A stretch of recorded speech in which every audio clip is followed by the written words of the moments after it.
1935. What is there to even say? I mean, this is it. This is the one. The big one. The 19 of the 35. The culmination of years of work on GSC's part to try and bring about their truly unique vision to the world.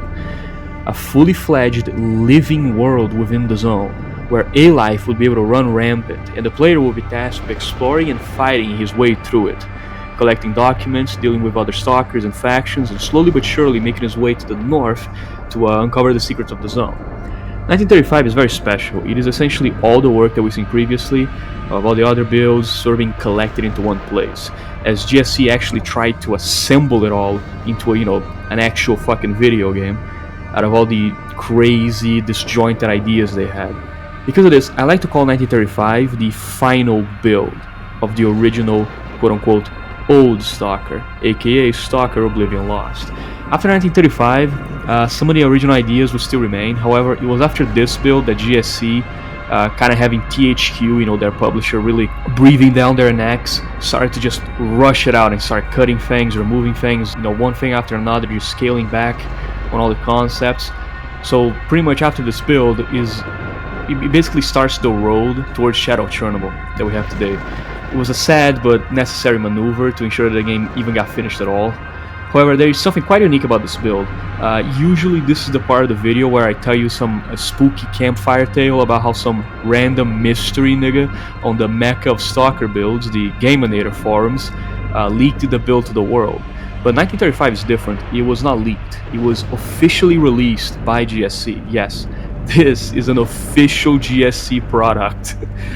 They made this build available for download to the public due to the popular demand at the time, so it's fucking cool. But the build used to be extremely unstable. However, after many efforts and many years and collective work by the community to slowly patch it, it has been made somewhat stable. Maybe. Kinda. Sometimes.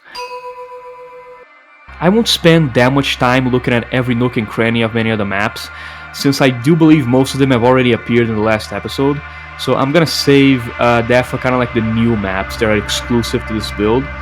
And I'm more interested really in the small bits of quest design that are present in the build. Like GSC was actually starting to build a sort of prototype of the main quest line, where just like in the main release, the player would work for Sidorovich to collect documents and open a path to the north, so that idea started here. And yes, in this build, S.T.A.L.K.E.R is called S.T.A.L.K.E.R because in some of the earlier builds and earlier documents, sometimes S.T.A.L.K.E.R was called Arrow, or of course a Gunslinger, but in this build, the PDA already identifies him as S.T.A.L.K.E.R, so the sort of like writing and story is already very far in development at this point.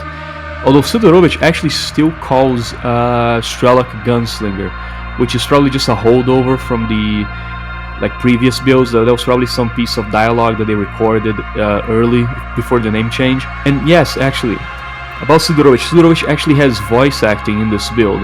Right away, when we spawn in his bunker, Sidorovich has this to say. Подойди-ка, надо тебе ситуацию прояснить. Ну, чё стоишь? Отходи, не кусайся. I have a couple of missions for you. When you are done, we'll call it quits. It will also be a good test of how well works after yours. I will ask around about Gunslinger. It's your business. If you want to kill him, I guess we'll have to do it. You might have noticed a different voice. I have no idea who the voice actor for Sid is in this build, but it's obviously not the same one we got on release. But the speech he gives is actually very similar to the one in the final game. He just has some words switched around pretty much. He also gives us our first quest. Yes, quest. This build has the first prototype of the PDA UI that we know from Shadow of Chernobyl. And because of that, it actually includes some quests for us to do. Sid actually has many topics to talk about, giving us, sort of like a basic lay of the land of the zone and more info about the Cordon, its surrounding locations, etc. Just like he has on release, but here's how his dialogue tree plays out in 1935. Hi, how are you doing? Hopefully feeling well. I've got a job for you this weekend. It's the doorway to the zone, the army cordon. On the plains, there roam packs of blind dogs. Occasionally, a bigger mutant comes down. Basically, it's calm and peaceful here most of the time. Except for the military, who like to have fun now and then. Stalkers come, and stalkers go. Only newbies stay for a while. You won't find any good loot here. What else should I say? There's a ruined bridge and an abandoned factory nearby. That's about it. It's populated by several dozens of soldiers with orders to shoot on sight. Best to avoid direct contact. When they get offended, they call in the Spetsnaz, and those guys leave no stone unturned up there, to the point where I don't see new customers for a month. So you better make sure you don't offend them. I know what their commander's like. Complete alcoholic. But it's owing to him that I have business here at all. See the road just outside the village? If you keep going down it, you'll find an old railway embankment. Previously, there was a bridge above the road, but it fell down during the blowout. The military likes to wait there and shake down stalkers returning with loot. If you cross the road, you will surely see it. It's a wide-ish building. What could be stolen was stolen long ago, and what couldn't be is either bolted down or rusted out or both. The bandits love the place. Right nearby there is a lowland. You can maybe find some artifacts over there.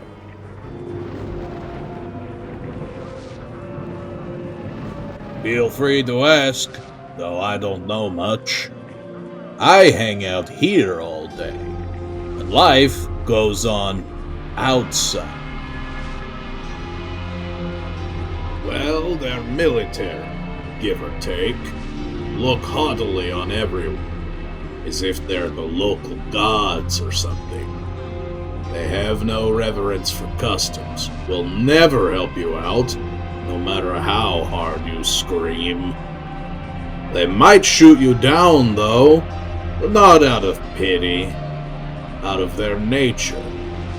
First shoot, then think.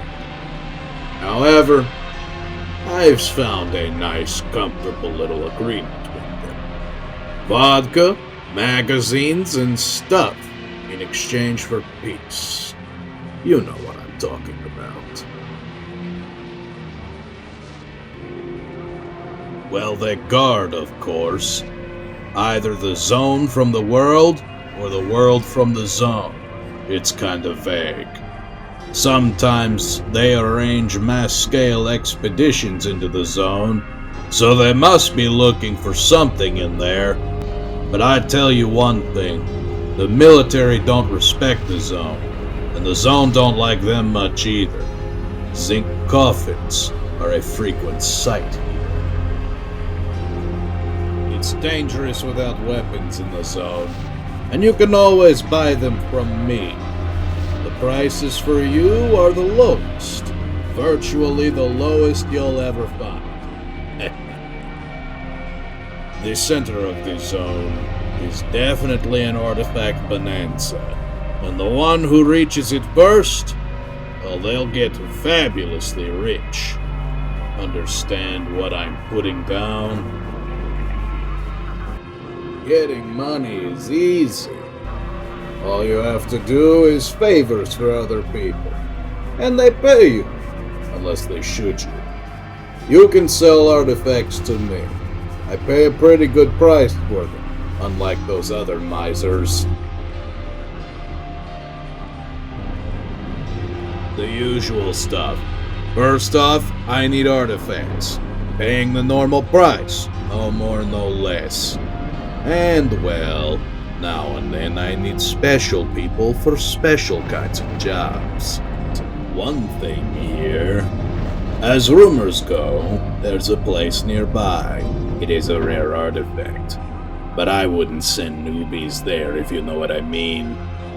Deliver me the artifact, and in the meantime, I'll try to find out more about your gunslinger.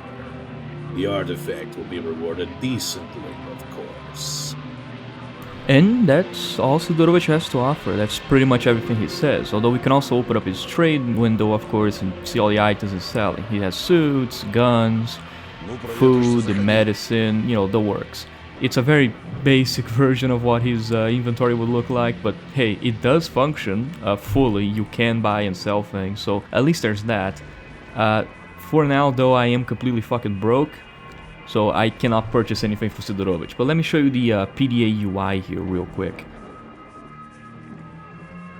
As we open up our PDA here, we can see the active jobs list. So we got 2 of them: bring the artifact to the merchant, and of course kill S.T.A.L.K.E.R. That one is always going to be there.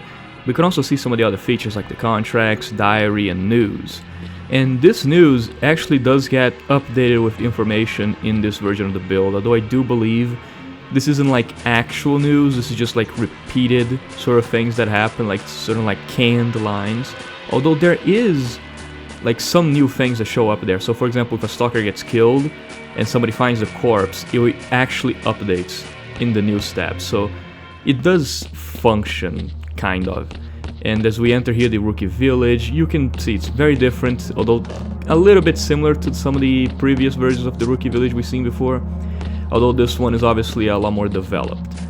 These houses, if I'm not mistaken, I'm pretty sure the houses used in the Cordon, almost all of them are unique. I don't think they actually managed to survive all the way to release.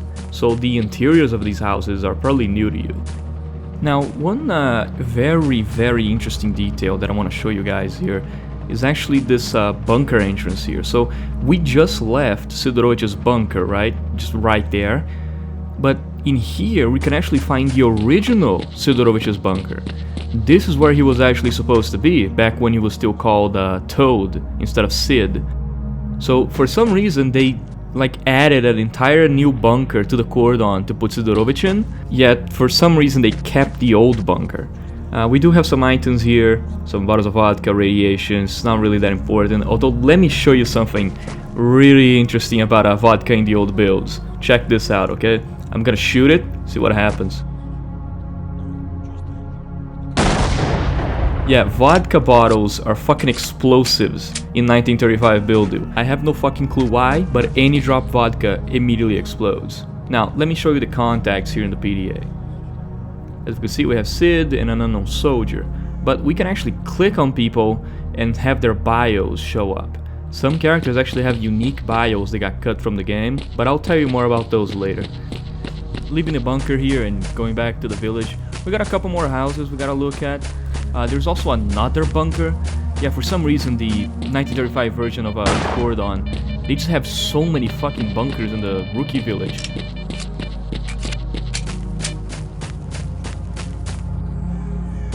Oh, wait, hold on. Yeah, wait, give me a second, we gotta get rid of this guy. So, this is the zombie.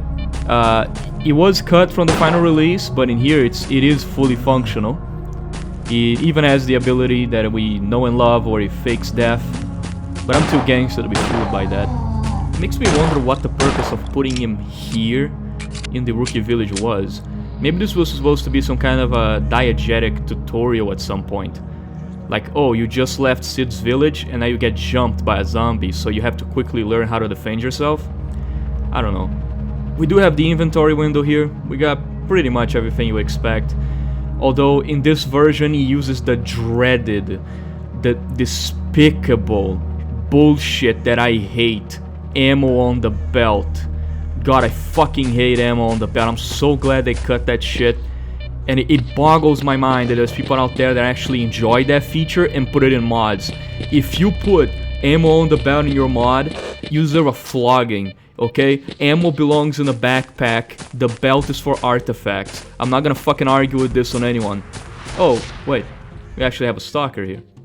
Wait, no, soldier. I'm surprised he's not hostile, so I'm just gonna walk the fuck away before he fucking aggro's on me. But in here, the entrance here, we got 2 more houses, one of them destroyed, this one is still repaired. Again, actually, you know what? I think this house did get used somewhere in Shadow of Chernobyl, but I can't pin it. Looking out the window here, we got the fucking checkpoint over there, but don't worry, we'll be visiting soon. There's not really that much to see here. There's like a sort of living area here with a fireplace, but we can climb up here and maybe find some more items, because we're gonna need them, since after all this build is the type of build where you can actually kinda play it. You know, it's kinda shit, but you know, you can sort of play 1935, like you really can. It's like S.T.A.L.K.E.R, but you boiled it down to its most basic, like absolute basic concepts, because first off, it barely works. Most of the time it crashes, but let's assume you don't get a crash.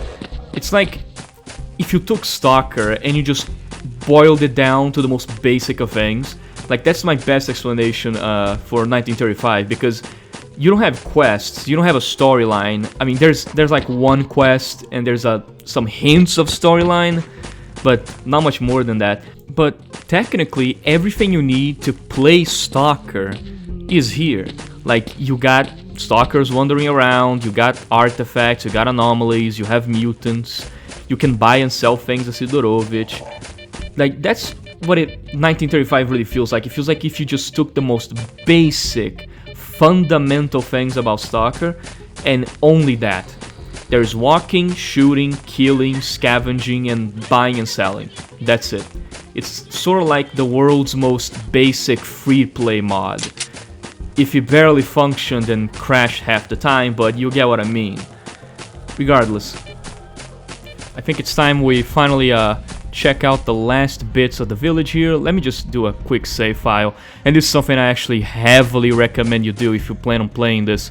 For the love of God, make a hard save every like 5 minutes, okay? Or you're gonna regret it. So the last house here is just this blown up wreck. Nothing but ruins, so nothing really much to see here. Leaving through the back, we can finally head out of the village and go into the fields. The beautiful green fields of downtown Cordon. Or, I guess more specifically, the fucking swamp over there. Yeah, Cordon had a little bit of a swamp here. You might remember in the release that this part of the map was a hill that had that classic anomaly field, sort of like the first anomaly field you ever explore. In this one, that hill does not exist. It's instead this huge swamp filled with anomalies. Although, who knows, maybe this was the tutorial area, like maybe this was the first anomaly field you were supposed to explore. Now, let me show you the map. Right away, you can see some big differences from this one to the release. I mean, first off, it's much bigger. There's these skulls here, which are actually from the quest from the trader. They are sort of like areas where he wants you to search for the artifact. Cordon didn't really change much, like at least the idea of it. You know, the road, the bridge, and everything. But let me show you the world map now. So we got a satellite photograph of the Chernobyl zone, and right away we have the Chernobyl power plant over here. In this build, this entire area is one huge map, so it's kind of amazing. Of course, right down below we got Pripyat, although you might notice it seems reversed. Well, that's because in the original version of Pripyat, you would actually enter from the stadium and then fight your way up north. The stadium was where you actually arrived in the city. And of course, to the right of that, you got radar, and you can already see some small differences here. Instead of a giant forest, there's like these... Oh, son of a fucking bitch. As I was saying, so there were some differences with radar, but don't worry, I'll show them to you later when we actually get there. There's also that city, which was located very close to Pripyat, like just south of it.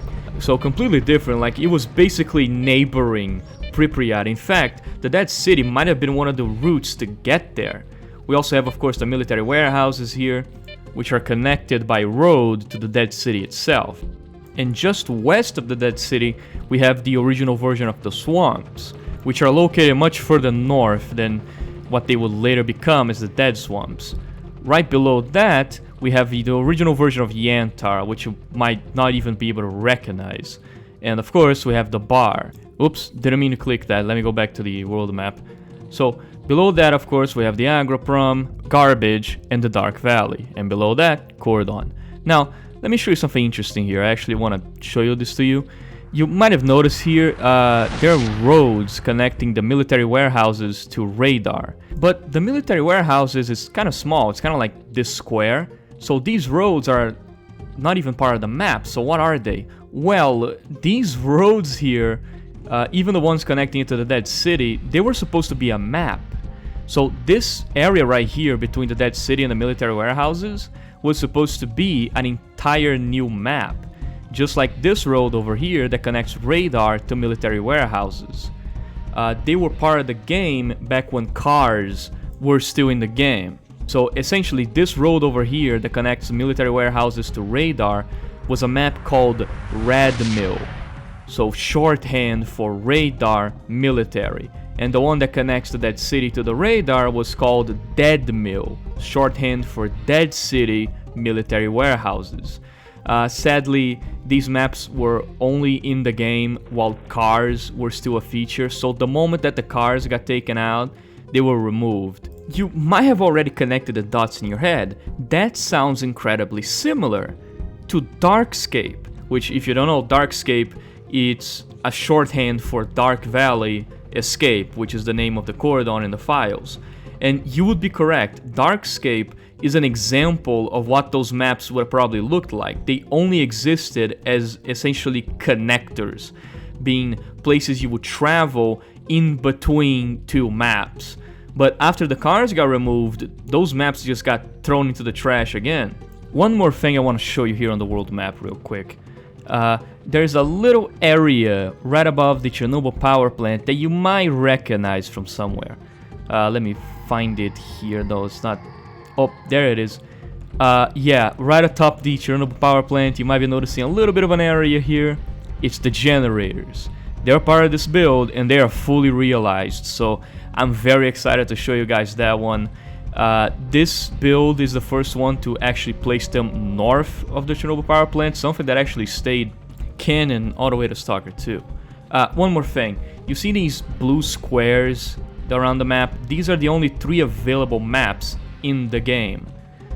When we click them, it takes us to little like map areas of the 3 playable areas of this build. So Cordon, Agroprom, and the last one I do believe is garbage. And these blue boxes, they really show how unfinished all of this is. They don't even match to the areas they're in. Like, they're not even on top of the maps. The one in the bar is the map for Agroprom. It's like, it's so fucking raw, but I digress.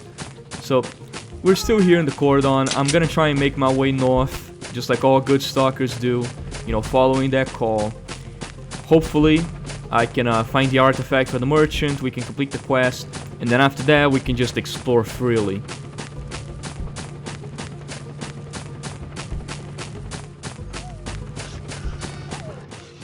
This little camp here with the train car, a version of it managed to survive all the way to release. This is the place that you rescue T.A.L.K.E.R in the release game, but the camp over here is a bit bigger. And just like many areas in 1935, it for some reason has a lot of fucking trash around it. I think the developers were trying to wow people with physics. Oh shit. Hold on a minute, I gotta kill this fucking thing. And if we're lucky, it would even show us its special attack, which is something I actually want to show you guys. Because the S.T.A.L.K.E.R dog has... Oh, there it is. Yeah, the S.T.A.L.K.E.R dog has a special ability in this version of the fucking build. It has psychic powers, but not the ones you might remember. You see, in this build... oh, fuck, hold on. I'm trying to fucking explain shit here to the people, okay? Come on, just show... Ah, fuck. Just show up here real quick and let me kill you. So, as you can clearly see, they have psychic abilities when you look at them. When you lock eyes with the S.T.A.L.K.E.R dog, it attacks you with some kind of psychic attack. God damn it. Let me just kill this fucker. Alright, as I was explaining, in these original versions, right, of S.T.A.L.K.E.R, in these builds, there's no Psil dog. There's only Psy dogs, essentially. They are not called Psy dogs, they're called Psil dogs, but they work like a Psy dog. So all of them have psychic powers. But they're not like those shadow clones that we got in the official release. They're more like just, if you look at them, they will suddenly hit you with like this psychic burst. It's very interesting. It seems to actually be tied to the hitboxes in their face. So the game can actually detect if you're looking at them, which is pretty cool. We also got another zombie here, but he's inconsequential.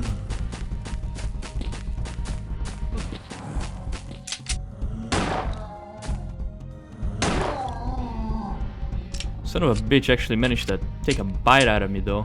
Don't matter really. I got enough medkits to survive. And I don't think bleeding even damages you in this build. I mean, it shows up in your screen, but I'm pretty sure it doesn't actually take away your health. It's fucking weird. But, well. We also got the factory here in the distance. I'm kind of getting tired of always seeing this factory. I've seen these factories so many times at this point. It's burned into my memory. But who cares? We're gonna explore it one more time for good time's sake. Okay, I will admit, there's some differences in this one. You can actually enter the building this time. Wait, I'm getting a ping on my PDA. Let's open up the contacts and see who's around. Ghoul. When we click on them, look at that. An entire bio. We can actually talk to stalkers on the PDA. So if you go to contacts and we find someone, you can click on them and send them a message. So let's send a message to this guy. Well, okay then. I didn't even want to talk to you. Fuck you. Oh, great. Took you long enough. Alright, we're back from an earlier save. I swear to God, if you ever play this, please make a lot of hard saves. Save often. Alright? Or you're gonna know pain. So, oh. Come over here, dog. Oh, shit. Well, anyway, let's try to contact those stalkers again. Let's see if they give me a different response. I'm pretty sure they can't. There's only like one response, but it's worth an attempt. Yeah, okay. Second time's a charm. Yeah, no, they always give the same response. It seems like the feature isn't like finished yet, so there's no options. They just always tell you busy. We can meet them here though. Both of them are neutral, even if one of them is a military stalker. And what the fuck was that walk cycle? But anyway, these guys are neutral. We can talk to them, I believe. I do want their AK though, so I might put a cap in the back of their head. I'm kind of considering it. Nah, you know what? I'm gonna leave them all. Let's see what their primitive AI decides to do next. Oh, I think they're going for the campfire. Or maybe not. Yeah, you know what? I'm gonna come back later. They might do something interesting. Let me actually show you the other floors here. So we got the first floor, nothing much to see. Second floor gets a little bit interesting. In this area, you might remember it from Oblivion Lost Remake. You actually have to fight a controller here. Fucking tense ass fight. But in here, it's just empty. Except for this giant stash of items, of course. And the Night Star that we need for the trailer. We also got a L86 in here, and normally I would be very excited to find a gun like this, but let me show you why it's actually kind of completely worthless in this build. But hey, at least we got some medkits and food here, although this part of the game seems a bit bugged. You can try using medkits and shit, but they seem to only work whenever they want to work, so at least we got the artifact for the trailer. Now, let me show you the problem with the L86. The scope is fucked. You see, the scope, it does work. The problem is that it's made for like a 4:3 display. And with the patches that I'm using, I'm actually able to set a custom full screen resolution. So because of that, the scopes get broken and it's a mess. Anyway, this is the attic. Not really much to see here except for a little hole over there in the roof that allows us to actually get access to the rest of the factory roof. It's kind of a bitch to get through here though. Hold on, give me a second.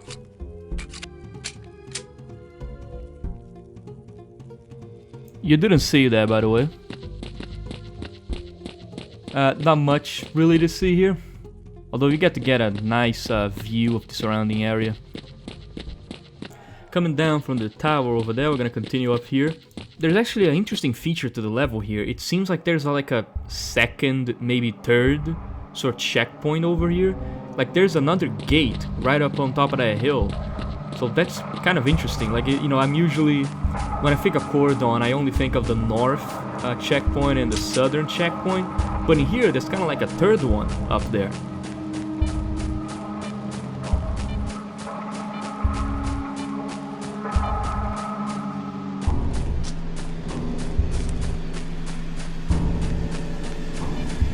sadly this gate over here is as far as we can go. We can't go over this. So it is kinda like a third checkpoint to the map. But it acts more like just a level limit, you know, like a fence. Alright, so we're getting closer here to the crashed locomotive. You might have noticed sometimes I have to cut the video. It's because there's no sprinting in this build, so you just have to walk everywhere and it takes a long time. But we got some anomalies here, a couple artifacts. And anomalies are fully functioning here. It's basically the same thing you do in the release game. You gotta throw boats, you know, to measure just how far their influence is, and you gotta dodge them. It's simple, but it works. It's basically the same one that went from this build all the way to the one on release.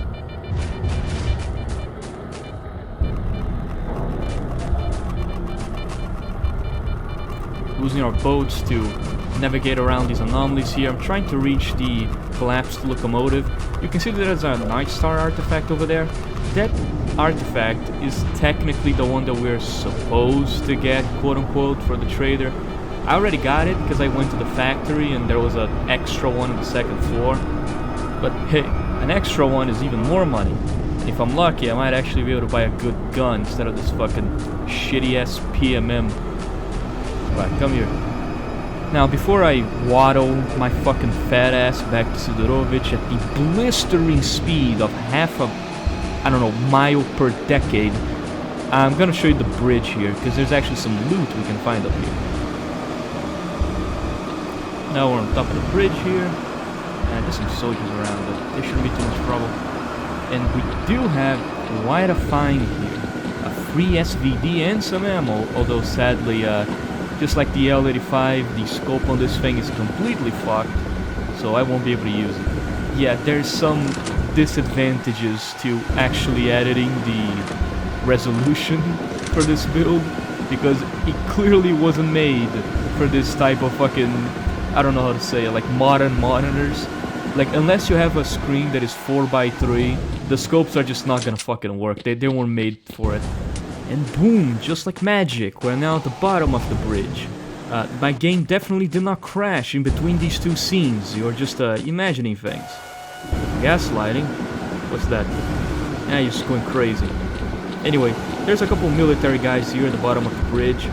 These are pretty much exactly what Sid told us, that they would wait here and kind of waiting to ambush people. But in this build, basically, no one is hostile unless you shoot them first, because there's no factions, you see.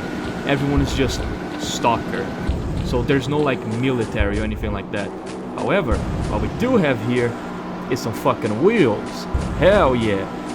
Now I don't have to fucking waddle everywhere. Now, using cars is pretty simple.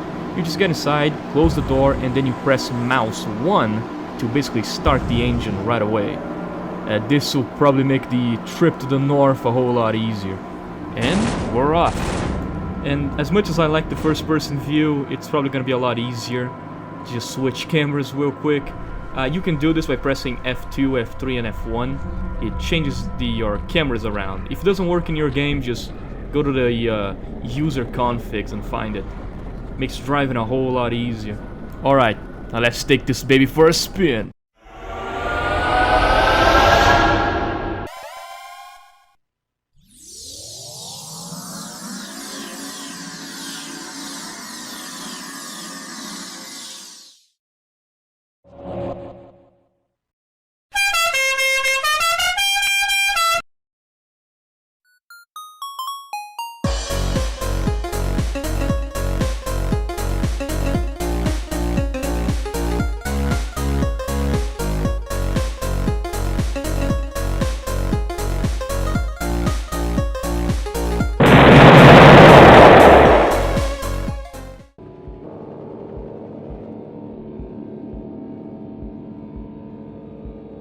And we're back to the village. Now it's time to turn it in with Sidorovich. Now, sadly, there's only one quest in this build, so after I turn it in, he does offer like a second one, but I can't take it. It's just bugged. If you try to take the second quest, the game will just crash. However, we can see the dialogue regarding the quest before we accept it, so I will show that. And the second quest is actually technically the first quest that you get in Shadow of Chernobyl. It's about getting the documents from Agroprom. And wait a minute, actually. Anyway, so it is about getting the documents from Agroprom. So you go back here, his dialogue seems to be the same. It's just, you know, the same old questions, but if we actually go to, wait, hold on, it's not fucking here. What kind of job? And he says it's like the normal voice line, but if you ask, hey, do you have a special job? Then he actually offers you the second quest. And again, it's go to Agroprom, get the documents, you know, bring it. However, we can't accept this one. If I take the, alright, I'll pick that option, the game will crash.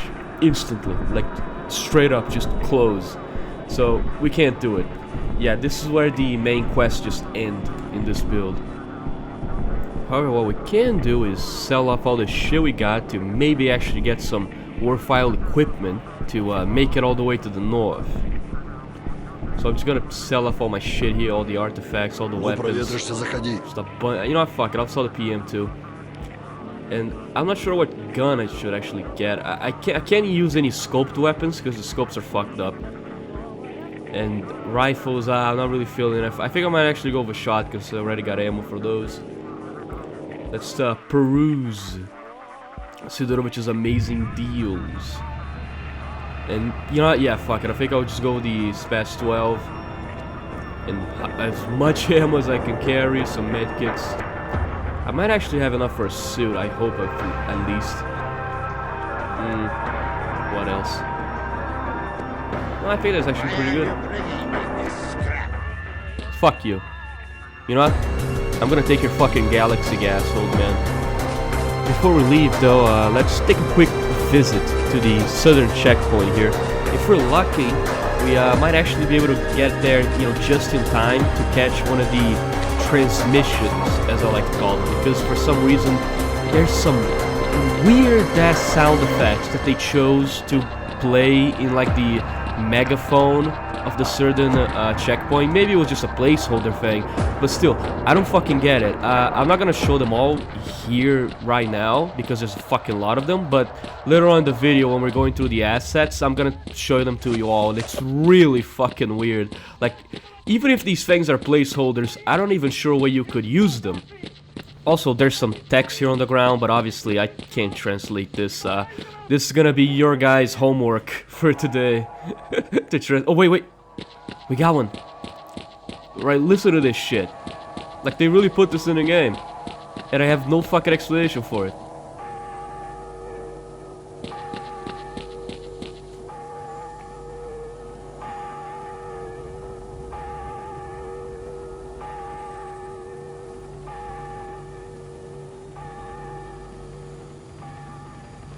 Like, why even use that audio?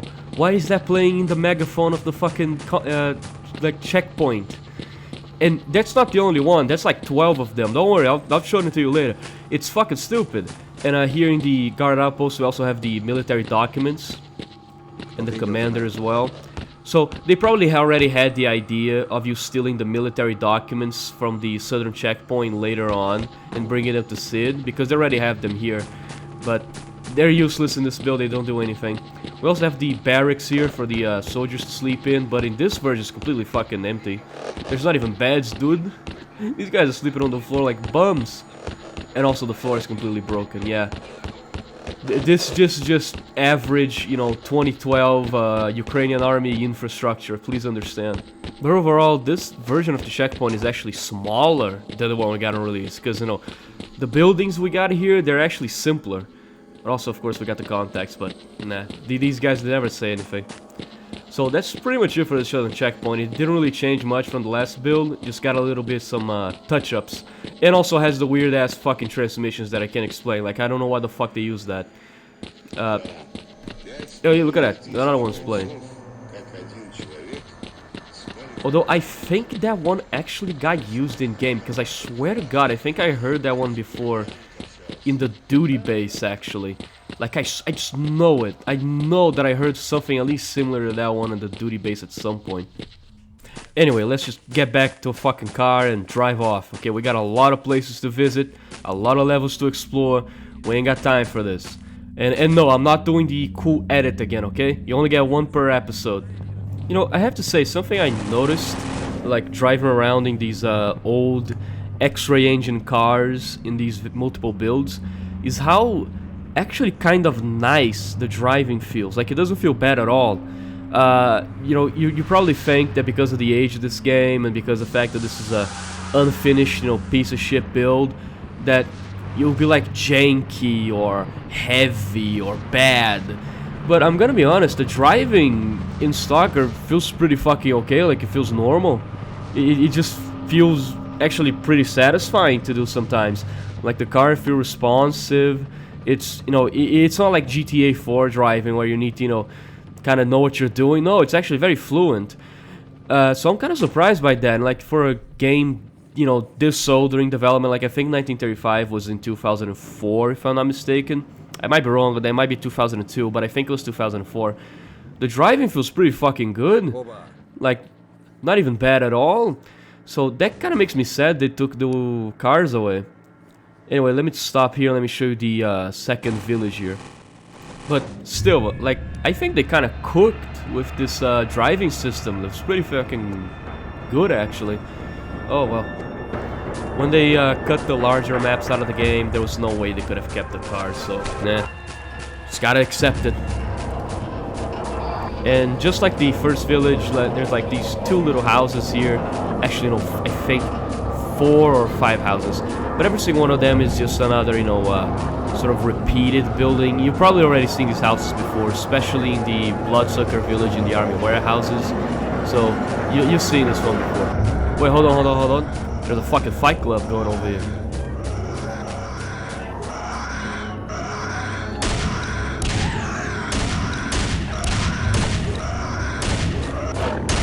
Yeah, Bloodsuckers are really fucking tanking this building. It's annoying. You know, the funny thing is that the zombie is actually weak, so I'm surprised it lasted that long against the Bloodsucker. Ah well, time to get back to the car and drive the fuck off. They've pretty much seen everything they've seen over here. The Bloodsucker and the zombie going at it. That was sadly the only entertainment to be found here. One interesting thing though, I don't think radiation actually does anything in this build, because first off, I'm pretty sure, I don't think I ever seen the radiation bar even go up in any place that I explored so far. And even then, even if it went up, just like the bleeding, I'm not even sure it can even do damage to you. Like, I'm not even sure if it's fully like programmed in yet. So I think radiation and bleeding in this build are just like placeholders. They're just there. They don't really... oh, fuck. Okay, as I was saying, so I don't think radiation and bleeding actually does anything in this build. They're probably just completely unfinished and not fully implemented. Because I don't think I ever see my health actually go down from bleeding. And I don't think my radiation bar has ever gone up. So just keep in mind for that for this build. This might be annoying to see, you know, the bleeding symbol over there, but I don't think it's actually fucking doing anything.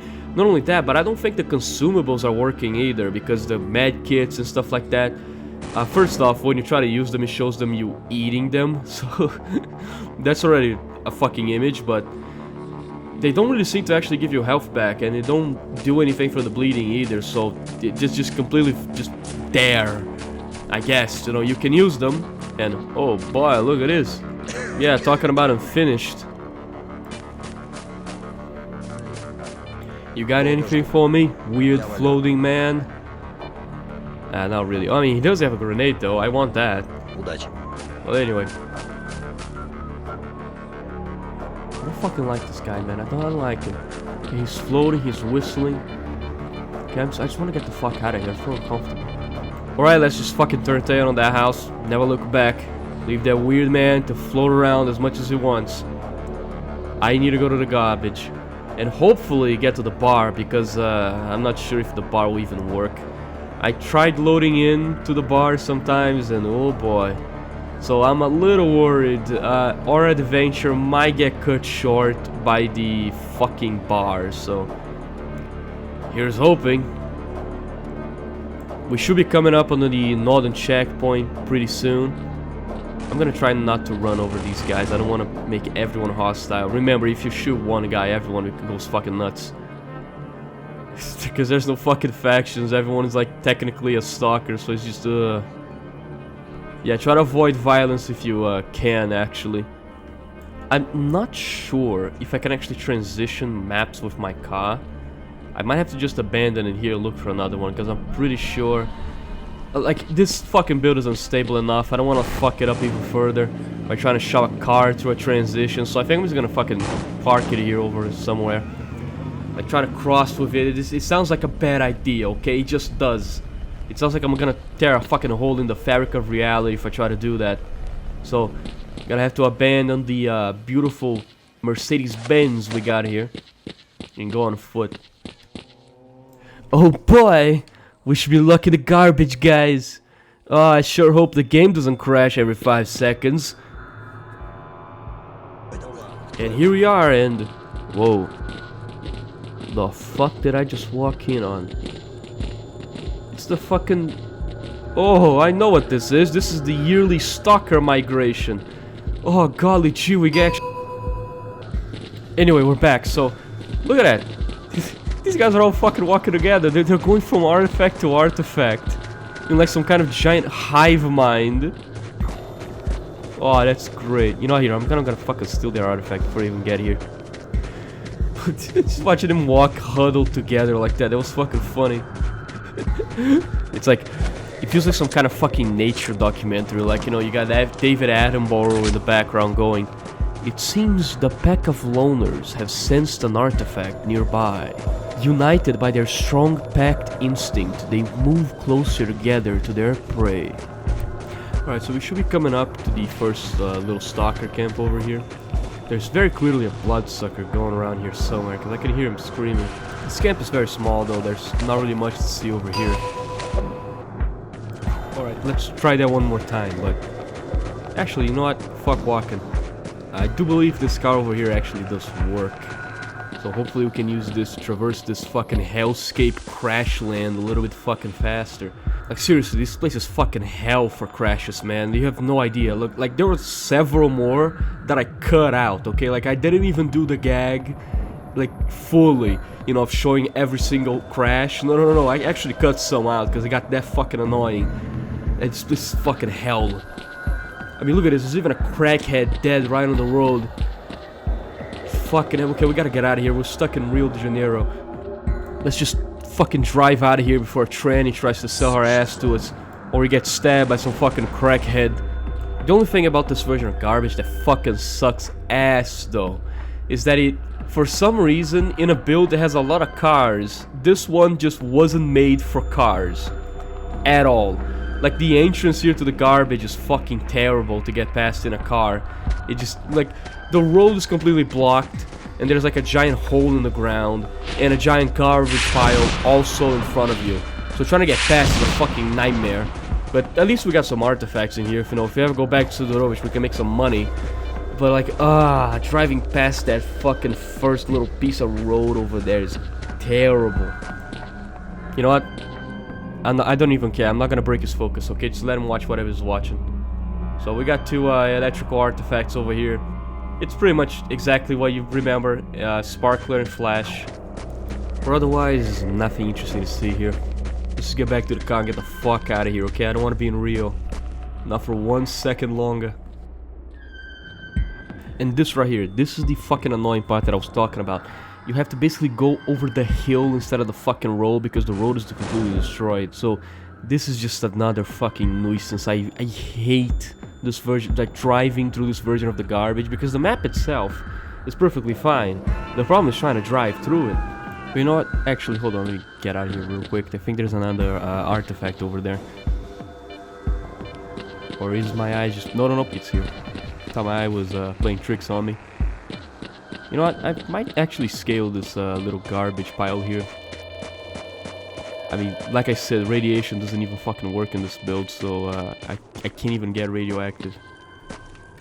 Oh, actually, being up here, it reminds me of something. The Dark Valley used to have like 3 different entrances to it. Or was it just 2? I think it was 2, actually. This is actually one of them, so that little like groove of trees you saw over there, that's one of the paths that leads to Dark Valley. And trust me, Dark Valley is very interesting in this build. Like, it is a fucked up version of Dark Valley, seriously. It's like some kind of weird, unfinished amalgamate of what the one that we would eventually get. Trust me, you guys are gonna love it when we get to it. Well, anyway, time to get back on the saddle. And the first building we're gonna be coming up over here should be the flea market. That's the interesting thing about the flea market in this build. In the final game, the flea market is in the other end of garbage, near the duty checkpoint, but in here it's actually right at the start, as you can see over there. So in this one, it's kind of like a reversed version of the flea market we got. Instead of being in the exit, quote-unquote, of garbage, it's in the entrance when you arrive from Cordon. But the building here is completely identical to the one we got. It didn't change at all. The only thing that happened to the flea market was that it was relocated someplace else, but the building is the exact same one.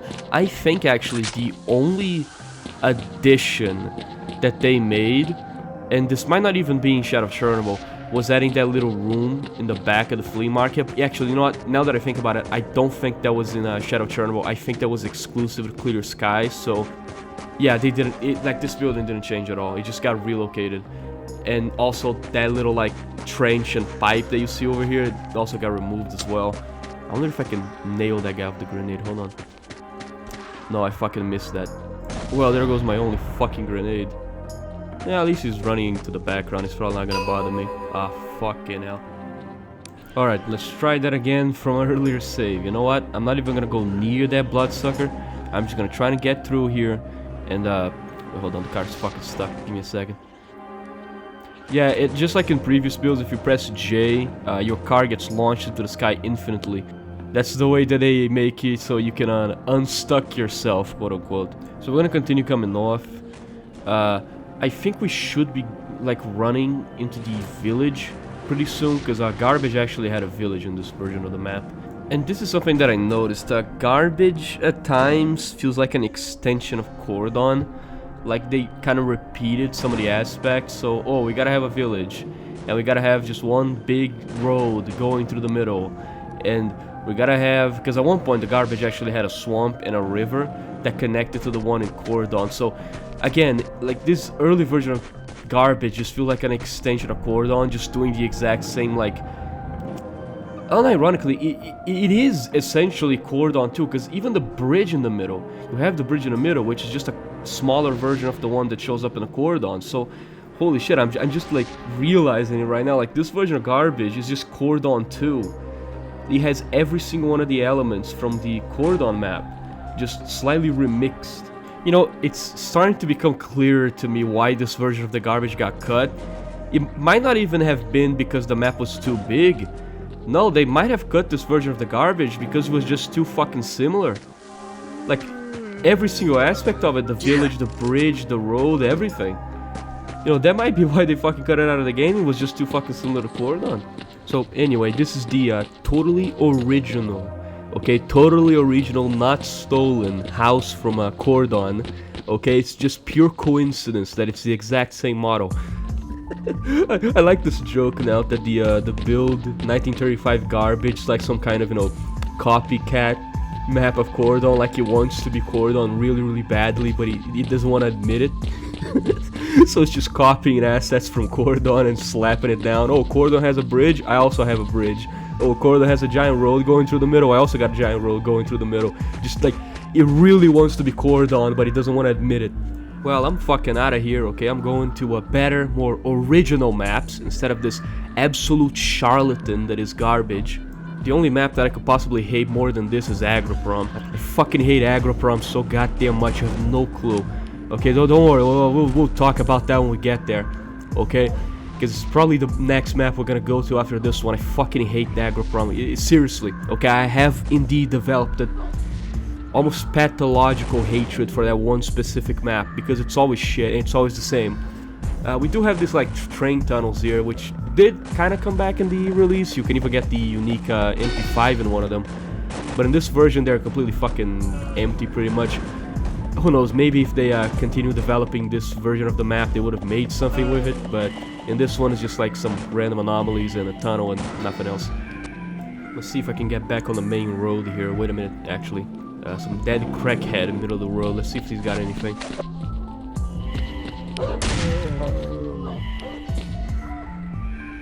Just a PDA and an AK. You know what? Fuck it, I'll take it.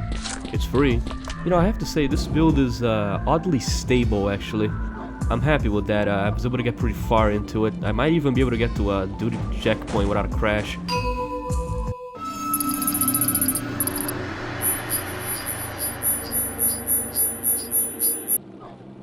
Initially, the build was rather unstable, but thanks to the efforts of the fans, now crashes are very rare.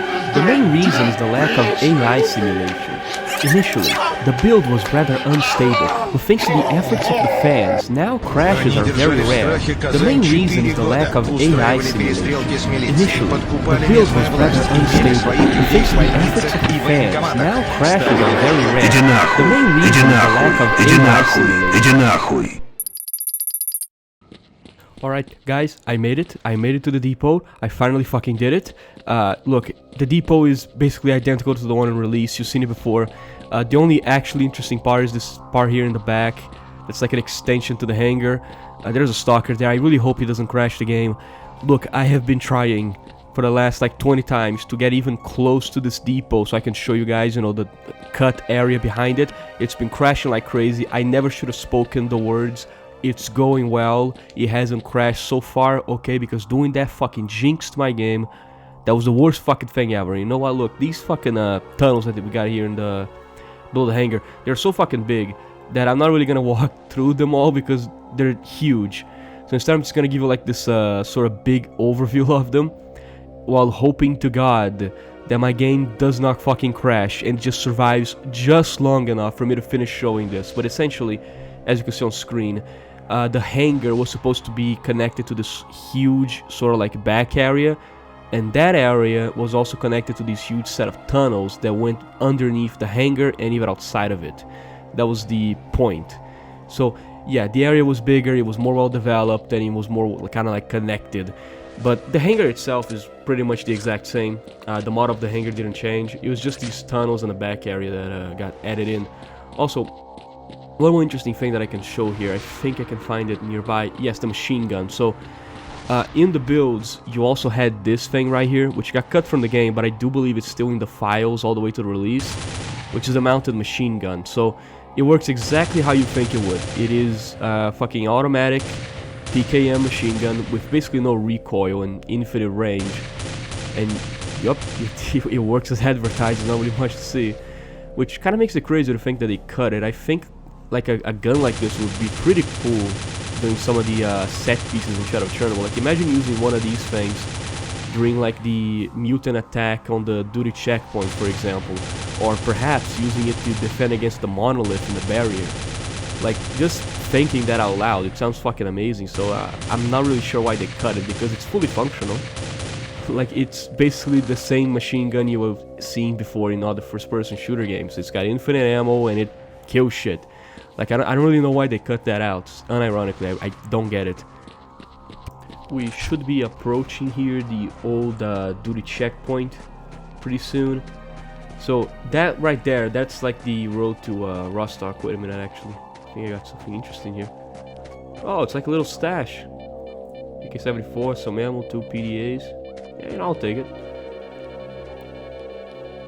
Wish I had a better high definition fucking image of that PDA screen. It looks like there's some text to it.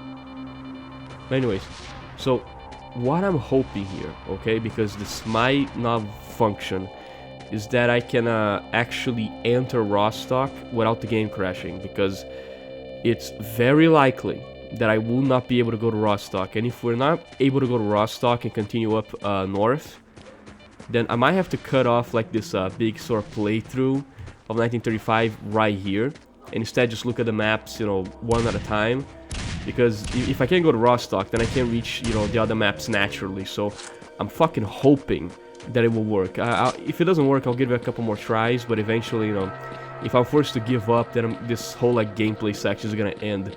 I'm just gonna have to look at the maps like one by one, you know, the traditional way. So I'm hoping it fucking works. The transition doesn't show up on the map, which makes me a bit nervous, but you know, fuck it. because the bar in this build is incredibly unstable. Like, I even have trouble, like, loading it normally. Fuck. Okay, so look, real talk for a minute. This is the moment where I have to come to you defeated. Absolutely defeated. Positively slaughtered. Because I can't go to the bar. The transition to the bar, completely broken. It does not work, does not function. If I try to go through it, it always crashes. Not only that, but I actually tried loading in the bar, you know, just the bar, just the map, nothing else. It still crashes. I cannot get the bar to run. The bar, like every other map, I was able to get it running eventually. It was always a pain in the ass. All of them all of them had their little fucking issues, okay? Bar, on the other hand, is unfixable. I cannot get the bar to run. It will not. The fucking furthest I got into the bar is like 5 seconds of footage before it died. And that 5 seconds of footage is the one time that the map actually loaded before it crashed, because usually just trying to load the map crashes the game, okay? So that's all I have for the fucking Rostock map for this video, because I could not do it. It always crashes. Maybe it's something on my PC, maybe it will run for you if you try to run it in, you know, in your end. I couldn't do it. It always crashes. So thankfully, we're not really missing out on much, because there are some people that did manage to run it well, and some of the screenshots they provided, they really show us that the map of Rostock in 1935 is incredibly similar to the one we got on release. So thankfully, despite the fact that we can't load it in, and it's kind of frustrating, we're not really missing out on much, which that's the good part. So at the very least, okay, we cannot enter the bar. It is a fucking... The map is an anomaly in and of itself, and it refuses to load, but at least, thankfully, we're not really missing out on much. It seems to be pretty similar with just some minor differences, so at least there's that. I did hear that the wild territory and the bar are actually the same location, so there's no loading screens, it's just one big massive map. So there's that as a unique feature, but it's basically just this two maps smashed together. They're not really that different, so at least, you know, we're not really missing out on it. Now it's time to go back to the worst fucking place in the world, Agroprom. Oh boy, Agroprom. Well, we've seen this one before. Oh man. Oh, I never been here. Okay, I never been here. Okay, Agroprom in a Buildo video. Get out of here. Unreal. Could never happen. Yup. Completely unexpected. Yup. It's fucking Agroprom. Okay, look, I don't know how to tell you. All right. We've been through enough Buildo episodes at this point. We've been through it. Okay. It's like a drill at this point. You know what's gonna happen. I know what's gonna happen. We're just doing it for the sake of formality, because if I don't cover Agroprom, someone's gonna get angry and tell me, actually, Agroprom is in this build too, don't you know? So I'm covering Agroprom, okay? But it's the same fucking map, okay? It's the same thing, nothing changed, alright? The most entertaining part about all this was me stabbing this Bacil dog slowly but surely to death. Okay, that is the most interesting thing that happened in this entire exploration, because it's fucking Agroprom, right? They changed the design of Agroprom like once in soccer history, and they never fucking did it again. They somehow managed to get it down correctly the first time, and they never changed it. So, frankly, I don't know what to tell you. Like, I don't know. I don't know what to say. What do you want me to fucking tell you? It's fucking Agroprom. The only thing that changed is they added rain. Now there's fucking water falling from the sky, and also there's that helicopter stuck in a tree, but that's not even intentional, okay? That's just a bug. I mean, okay, sure, look. There is one thing in Agroprom that is technically new, and it's actually kind of cool. I have to give them credit for that. Okay, we're gonna get to it. You're gonna immediately know right away what it is. But even then, I'm so fucking tired of this map. I really am. This map is boring. This map is shit. This map is garbage. I've seen it way too many times. It never changes. It's always the same thing. So there's like one exciting thing about this version of Agroprom. One thing that's exciting, and that's it. And it's the fact that the underground, it's actually, how can I put it? Like, there's no loading screen. So the underground and the above ground section of Agroprom is just one map. All of it's just one long map. So I have to admit, that's pretty cool. Okay, the fact that you can just go from the top to the underground instantly, no loading screen, it's all in the same map. It's cool, okay? I have to give him credit for that. It's cool. But it's fucking Agroprom, okay? I've seen this map. I played these games before. That's what I'm saying. So because of that, I'm just gonna skip straight to the meat and potatoes of this map.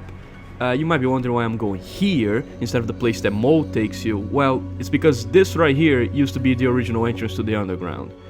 It wasn't there where Mole is in the release. So this right here is where the actual original entrance used to be. So that's why it's kind of a weird spot to place it in. Like around this area, it just feels weird. So I'm kind of glad they moved it. It's a very strange area to access the underground in. I prefer the area where Mole is in release, but as you can see, there's no loading screen, so I can just jump down here and boom, I'm in the Agroprom underground instantly because it's all in the same map. So again, I have to give credit to Agroprom for once in my life. This is pretty cool, and this version of the underground is incredibly similar to the one we got on release. Pretty much exactly how you remember it, just with some little quirks and changes, you know, minor things as they were sort of perfecting the map design. Of course, there's no anomalies in this version, so this corridor here is absolutely nothing. But this version of Agroprom is interesting because it doesn't have the S.T.A.L.K.E.R stash, which I'm going to show it to you later when I get down there. This version doesn't have the stash, which makes me wonder if at this point in development, S.T.A.L.K.E.R stash was supposed to be someplace else, because it's just not here, and it seems like something they had to add it back in a later version. So I'm wondering, genuinely, if maybe by this point in development they had the idea of putting S.T.A.L.K.E.R stash someplace else. Perhaps, you know, you would have found it in some cut map, maybe level 12, the forest, now that I think about it. But, you know, later on, as they started to scale things back and the game had to be, you know, cut, they decided, fuck it, just slap it on the Agroprom underground. That's what I imagine probably happened, because it's just not here. And because of that, you know, I can't really imagine why the player would ever go down here, because the only reason we ever go to the Agroprom underground is because of S.T.A.L.K.E.R stash. Like, that's why we go there. So if the stash isn't here, as you can see right there, that's the vent that will later become S.T.A.L.K.E.R stash, but it's just blocked. If there's no S.T.A.L.K.E.R stash here, why the fuck would it ever go down here? You know what I mean? Like, there's no point. I know that there is this open vent over here, but it doesn't lead anywhere, so don't worry. Again, like I said, no S.T.A.L.K.E.R stash in this version. So it makes me really question, like, if the stash wasn't here, why the fuck would he ever go here? Like, what's the point of the underground? So it really makes me wonder, maybe they had some idea of the underground being more expansive, you know, bigger than this one, so maybe we would actually have something to do now here. Because in the current version, it's an interesting area to explore, but there's not really anything down there, you know, there's nothing to it. And as always, since we have to skip the bar, we're now gonna go straight into the military warehouses and then Yantar. I'm still fucking pissed I can't go to the bar. And here we are in the military warehouses. Now, the interesting thing about military warehouses in 1935 is that it's kind of like a, how can I put it, like a half and half between the release version and the kind of older versions, because like the layout is the same. You know, there's like the little village there that used to be occupied with duty members, there's the bloodsucker village, stuff like that. The thing that really changed is that it's a lot more flat. Like, that's how I would describe this version of military warehouses. Remember that giant hill with the fire anomalies in Shadow of Chernobyl? Yeah, that one's just missing. The village and the entrance are actually on the same level and stuff. Okay, so as it turns out, I cannot get close to the duty farmhouse, you know, the place where the duty squad is in the release game.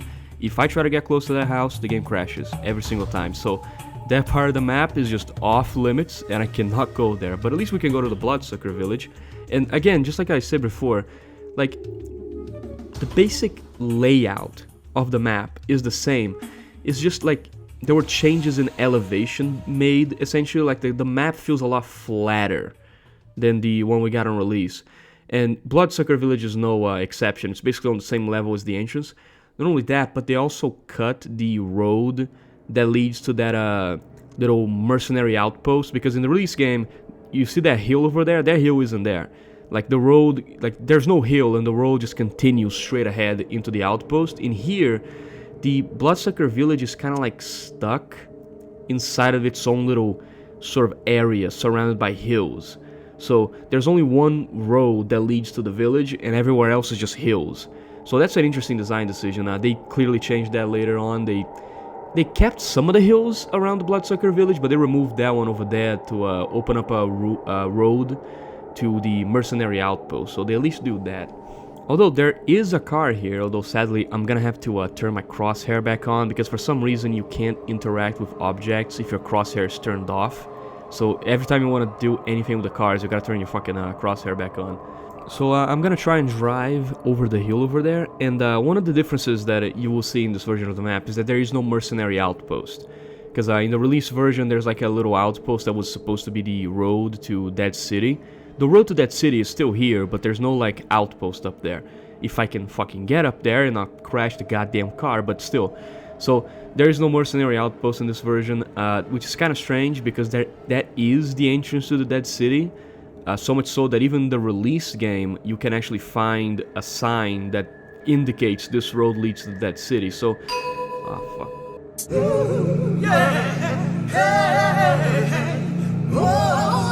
Initially, the build was rather unstable, but thanks to the efforts of the fan.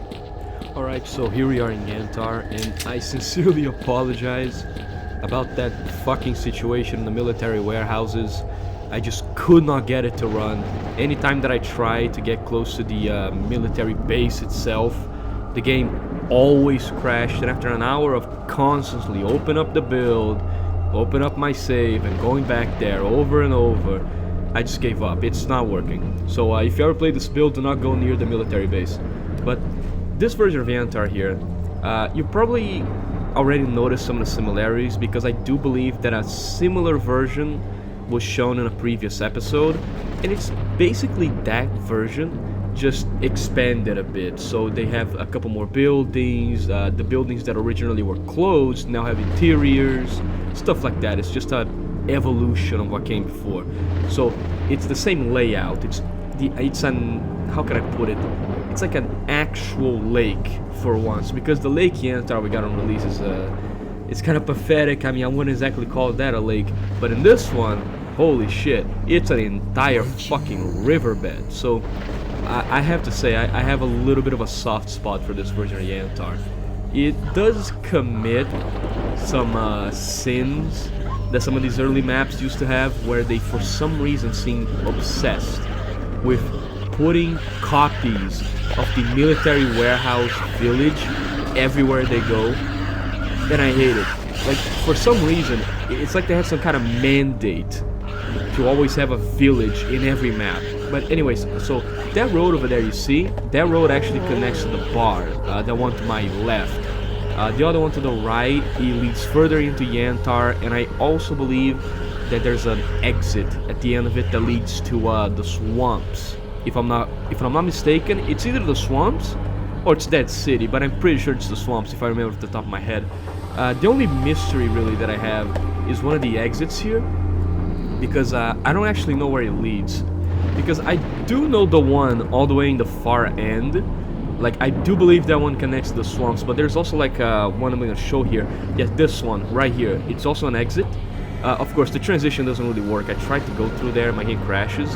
But I don't really know where that road could really go, because that's Yantar right there.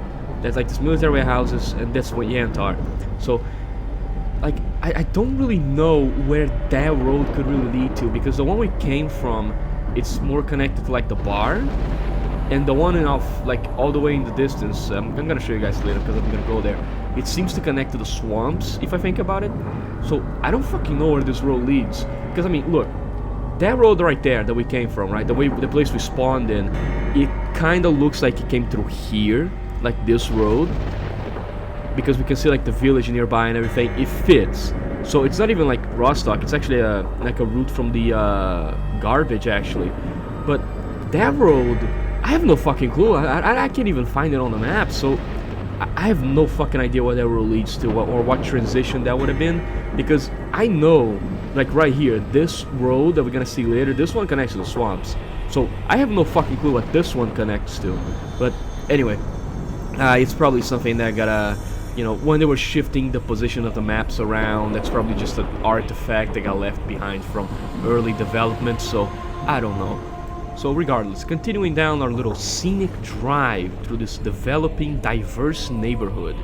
We're about to come up soon enough on the, once again, the fucking village that looks just like the one in military warehouses. I don't know why they keep doing this in builds, but they just keep repeating the exact same buildings all the time, and I don't know why they do that. Like, we already had the Bloodsucker village, and they build a village that looks just like the Bloodsucker village again. I don't know why they keep doing this, okay? There's like literally a gang war going on right now between bloodsuckers and zombies. I don't fucking know what that's supposed to mean. It's the Bloods and the Crips. Don't fucking look at me for an explanation. Look, whatever dev made this is probably fucking dead from a crocodile addiction at this point, so we're never gonna get answers. But regardless, I'm gonna stop talking about the military warehouses village before I get angry, because I keep seeing it and it makes me mad. Now, let's just fucking drive, okay? Just foot on the pedal. Alright, so we should be coming up on the bunker soon enough. And also, you see that little road that went to the left there? That one is the road to the swamps, if I'm not mistaken. But, look, we're gonna talk about the swamps. Yeah, we're gonna talk about the fucking swamps so this shit stops crashing. I can't take this shit no more, man. Alright, so after a lot of trying and finagling, I managed to get here, okay? You're probably noticing that is kind of a pattern in this fucking video. I have to constantly do that, but I did get finally, you know, to the end of the road, okay? Now there's this like weird area here right next to the bunker that I have no fucking clue what it's actually supposed to be. Like, what is it supposed to be? Some kind of like vehicle hangar or something like that? Because I really don't know what the fuck this is supposed to be. It's just this. Like, what, is this parking for the fucking mobile lab? Like, what is this place supposed to be? They put a fucking parking lot next to the mobile lab? Like, what the fuck? I have no clue what this place is supposed to be. It's just this big, open, concrete area with absolutely nothing on it except 2 cars.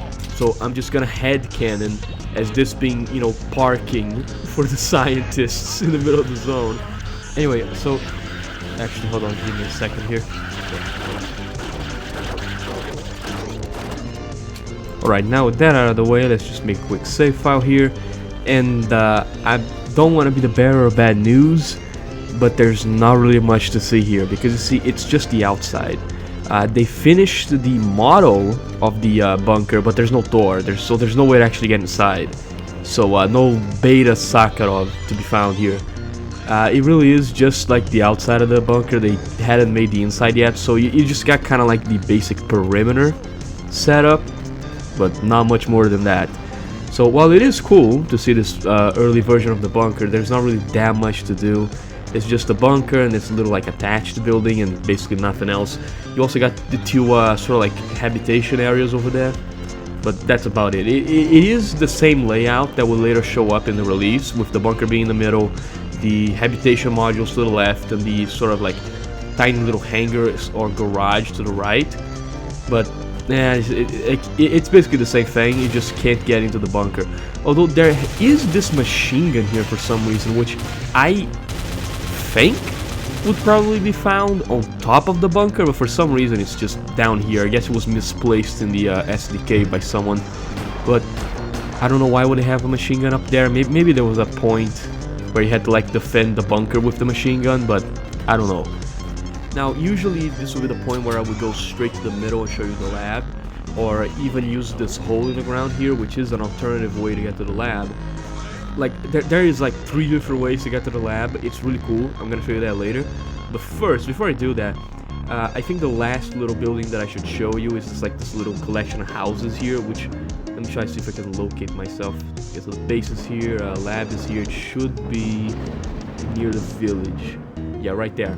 So there's like this small little collection of houses here with one big building, a shack, which is the shack from fucking military warehouses, because my god, they keep reusing assets so goddamn much. And there's also like a little basement area over there, which I'm gonna get to it. But this house over here is actually also a reused asset, because I do believe that this house was used in the brain scorcher area as the little house that you can like barely even enter near the entrance to the if I'm not mistaken, it's either the entrance to the brain scorcher or like the little, you know, area above the ramp somewhere. I also believe that this house was also used in the wild territory as the house that's overgrown and has a safe. So a lot of reused assets here, but by God, they're trying. And this version is just completely bare. There's nothing inside of it. The more interesting thing is that little basement over there, which I really wish that I could, like, how can I put this? Like, talk to the people that made the maps. Because, for example, okay, I understand the lab and all this other stuff, because it's like important, you know, structures in the map. But I also see, you know, areas like this, and I have no clue what they could like possibly have been used for. Like, for example, what's the point of like this barracks here? What is there to do here? What's there to find? Is it here just for the sake of it, just for decoration? And the basement too, like what the fuck? What is the purpose of the basement? Would you do anything down there? Is there anything to find? Or is it just there for the sake of exploration? Because it seems like a lot of these early maps, they used to do that.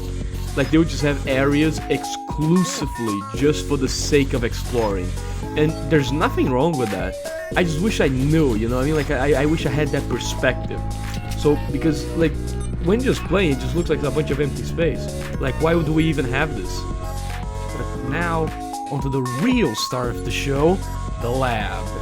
It's what we're all here for, okay? The original version of Lab X16 with the Miracle Machine. Although technically, it was not called the Miracle Machine in this version. It was actually called the Creature in the Fog. Because apparently in the design documents, the idea was that it was the same thing of like a giant brain, but instead of just causing like psychic damage, it would create like this illusion of fog surrounding Yantar. And of course, if you try to get close to the fog, it would just melt your brain because you don't have the psi helmet. That is, of course, until you help Sakharov and he gives you the psi helmet, allowing you to go through the fog. So the idea was that you get the psi helmet and then you would try to find some way to get to the lab. The lab building itself is actually surprisingly barren. The real business is down here. This is one of the ways that you can access the lab, through the broken down elevator shaft. There are two other ways, but I'll show them to you later. And the lab here is fucking huge. And normally that would be a compliment, because you know, oh, build map, it's so big, it's got so much stuff. But in this one, I'm gonna be honest, I don't really like this version of Lab X16. Like, I'm just gonna be real with you, I really don't like this version. I think this version is actually kind of dog shit. Like, really, I don't know what to tell you. I don't really like this version of Lab X16. It's kind of shit, because it doesn't really have... Well, I mean, it does have this. This is interesting, okay? This is cool. But, you know, just try to ignore that. It is simply just repetitive. Because 90% of this lab is just corridors and corridors and corridors and hallways. And that's it. Like, even the release version of Lab X16 that had all the little, like, lab areas and stuff, those were much better. In here, it's basically just square rooms and long hallways and nothing else. And it's kind of fucking boring, like, I'm gonna be honest. So, this might be the, like, one of the few examples where I genuinely prefer the release version over the build version. Because, like, this one is just sort of boring. Like, there's just fucking hallways everywhere. The only cool part is the room with the brain, like the room of the brain itself, the Miracle Machine. But even that one, it feels so basic and like simple compared to the one we got on release. That way that I was going is the way to the brain machine. And you know what, fuck it, I'll just go straight there. Might as well see some here. But like, I think you will concur with me that although this is pretty cool, this version is way inferior to the one that we actually got on release, because, man, like, I know that it's beta, so I can't judge it, but why did they make it so, like, it's just a square. It's a square with hallways and that's it. Like, there's no way this was the original intention. Like, there's no way that they actually wanted it to make it like this. Because it's way too simple. I mean, look at it. That's the miracle machine. Just right there. Middle of a room. Fuck you. And I don't really know what to say to it. I mean, the design is really cool. Like, I'm just gonna say it straight, like, but it's the same design as the release. It's the brain and jar. And if this is where the final confrontation was gonna take place, then this is gonna feel really anticlimactic.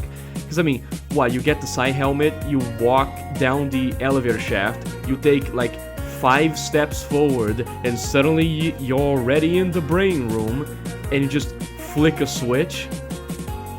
I find it hard to believe that somehow that was the plan.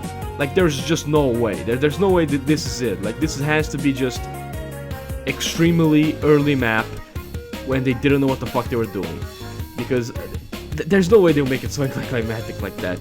Also, I forgot that the grates in this version don't have collision, so you can't walk on them.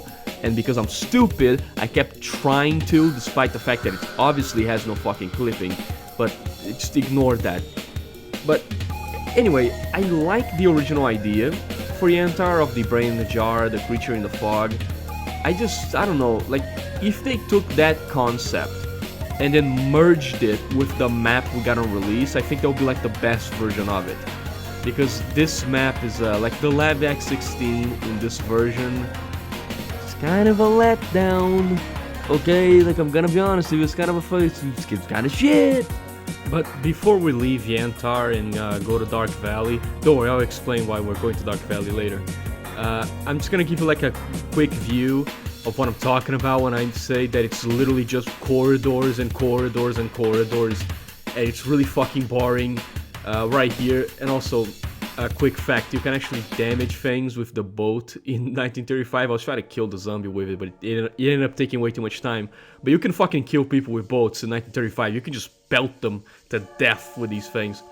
And I forgot that crates don't have collision. Again. So, as I was saying, there's 3 entrances into the labs itself. And I do believe that this tunnel I'm going down should lead to one of them, which is in the, like, military base sort of area. You probably saw it during the, when I was flying towards the direction of the house. You see there's like a little bit of a military base, like a very small one. That one also has an entrance to the lab. And the third one is actually close to the scientist bunker, but that one's, I'm gonna show you last. And this is something I actually have to give credit to this version of Lab X16, because as much as I hate it, and I think it's kind of shit, I have to give credit where credit is due. Having 3 separate ways to enter the lab is really fucking cool. And it really shows the sort of design philosophy they had during this sort of build period, of really giving you a choice. Like, you can interact with whatever situation you want, any way you want. So they don't have just one way to access the laboratory, they have 3 of them. Meaning, you can approach this scenario, this objective, in whatever way you like. Do you want to go to the military base and kind of sneak in through the back? Do you want to go guns blazing and go straight to the main laboratory building and just go straight down the elevator and directly to the brain? Or do you want to, maybe play it safe, go near the scientist where the tunnel is and get it out that way? And here it is. This is the entrance that I was talking about. We are right below the military base, and when I'm sure, I think I'll just fly up there, fuck it, I'm not going up the ladder.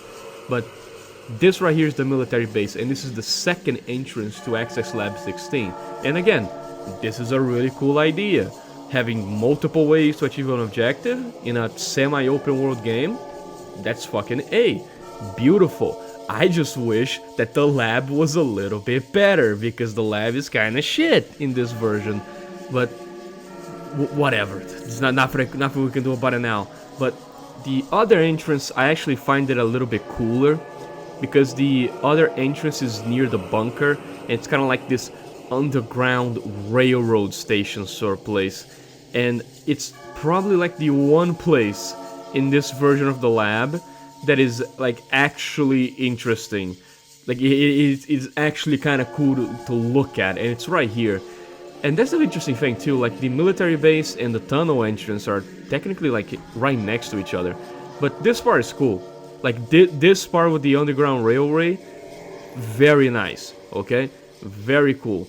I just wish the rest of the map was like this too, because man, that would have been a lot fucking better than just hallways. So I really hope that was just a beta thing, and they were planning on changing that later, or else my opinion on Build Yantar is gonna go down significantly. We do find several dead stalkers here, so at least we can grab an AK. Not that it's gonna matter, we're gonna have to abandon everything to go to the next level, but fuck it, I can't help myself, okay? I see a dead stalker, I wanna loot it. We also have a pseudo giant here with some wonky ass animations, but hey, look, he's trying. Sadly though, these two tunnels here from the railroad, they don't really lead anywhere. They just lead, you know, it's the eternal video game cliche of we have a railroad tunnel, but we don't want to put anything at the end of it, so we just make it that it's collapsed. There's just a giant pile of dirt blocking the way. There is 1 million games that have done this before, and I always notice it. If there's an underground railroad system in a game, eventually you're just gonna find like the completely filled in, caved in tunnel, because that's how you block the player from going forward, I guess. Now that I'm noticing that, I'm starting to remember all the fucking games that do this, and it's really getting to me. Anyway, let's actually make our way back to the surface so I can actually show you the entrance to the tunnel. And the moment I show you, you're gonna recognize it immediately because it's right next to the bunker.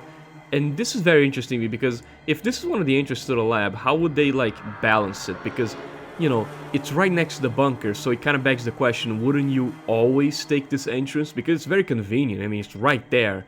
So it makes me wonder if there was gonna be some kind of like obstruction here, like maybe going through this area was gonna be harder. I mean, they do have the pseudo giant down there, so maybe that would be the price. Like, oh, if you take the shortcut that's next to the bunker, yeah, you get there faster, but you have to deal with the fucking big nigga Junior over there. It's gonna fuck you up. So yeah, maybe that is the price that you need to pay for the shortcut. That actually makes sense now that I think about it. The other ones are a lot safer. The lab one is dangerous as fuck though, because you need to go to the zombies. But the military base one is probably the safest bet, because you can just drop down there immediately and just go straight to the brain. Before we leave to Dark Valley, I'm gonna give you like one final big overview of like the whole, because you know, you saw a lot of corridors down there, you saw a lot of hallways. So I'm gonna try and like give you this like big picture view of the whole thing beneath Yantar, just so you can understand just how fucking big it is. And in my opinion, very fucking boring because it's just hallways. But I'm gonna control myself, okay? I'm not gonna do it. Just gonna stay as a normal analytical YouTuber, alright? So I'm just gonna show you the underground. And it is massive, okay? Like, you could easily get lost within those fucking tunnels down there. And I don't know why they wasted time making them. Because it is nothing but hallways. So, we got the train station here, which is cool. But then look at this. Like, look at this. It's basically a maze down there. And for what purpose? Like, I don't get it. There's basically nothing to do. Like, there's not even laboratory rooms or anything, except for the room with the brain cage itself, the miracle machine. Everything else is just fucking hallways. It's stupid to me. I don't get it. Like, why? Why go through the effort? Could you think of something any better? Regardless, that's it for 1935 Yantar. It is a very cool map. I like the surface of it, basically. I just don't like Lab X16. Like everything else, I'm fucking banging, okay? The surface of Lake Yantar, beautiful. Looks like a giant dry riverbed. It's the lab that I have a problem with. I think this is the worst version of Lab X16 ever made. But that's neither here nor there, so let's go to Dark Valley. And here we are. Now, some of you might be wondering, why are we visiting Dark Valley now, of all times? I mean, wouldn't it have been better to visit Dark Valley when we're near, like, the garbage or something? Yes, in fact, you are correct, it would be. The problem is, I don't like Dark Valley, just like Agroprom, so I have used the power of being the video editor and the guy running the channel to arbitrarily put Dark Valley in this position. So yes, Dark Valley being here in this part of the video is completely arbitrary. And I could have avoided all of this and done it properly, but I just don't like it. So I'm gonna artificially put it here, further in the video than all the other maps, so there is a very likely chance most of you don't even see it. Now, the first thing you will immediately notice is the obvious differences compared to older sort of Buildo episodes that I've done so far, because in previous Buildos there were like early versions of Dark Valley that you probably saw, but they look completely different. In here is when they actually began prototyping a new version of Dark Valley, and this version of Dark Valley has basically all the elements of the one on release. However, what happened is that they were like, how can I put it, they were still kind of stuck in the design philosophy of the builds where every map had to be fucking huge. So they had the exact same buildings, the pig farm, the central lab, the bandit base, but they weren't as close and packed as they are today. They were like much more spread out with these huge roads in between them, because again, it was kind of like this weird evolutionary step, you know, like an in-between, where it was still huge like the Buildo maps, but they also had the buildings of the release version, like they were kind of stuck in transition. It does feature like one unique element in the form of this trash pile here, which I'm glad got cut because that just looks like something from the garbage. Besides that, pretty much all the buildings you expect to be here are here. You know, even the bridge, and further down the road you're gonna also see the original sort of like institute area, but it's basically like the buildings you remember, just bigger, in a bigger map with bigger roads, because it's Buildo. You gotta have the map be gigantic, okay? If the map isn't the size of Guatemala, it's not really a Buildo map, is it? But this version here of the original like lab complex is really cool, because I'm gonna be honest, the lab complex, like the first little factory that it's hidden in, the lab itself is amazing, but the entrance to it, like the complex, it's kind of a fucking letdown. It's basically a garage with stairs that lead to a basement. Like, it's so ghetto. But in this one, it's a full-blown fucking, like, entire complex. Like, the entire thing's well built. So I really like this version because it really feels like this big-ass fucking place. I mean, it even got a gas station, bruh. And again, it's literally the same buildings. The only place that's actually different is the complex itself. It's just like everything is super big. That's really what it feels like, this version of Dark Valley. It is the Dark Valley you know, just super sized. Like, that's what it feels like. It also, for some reason, has these weird craters in some places. I don't know why the fuck that's... I don't know what's up with that.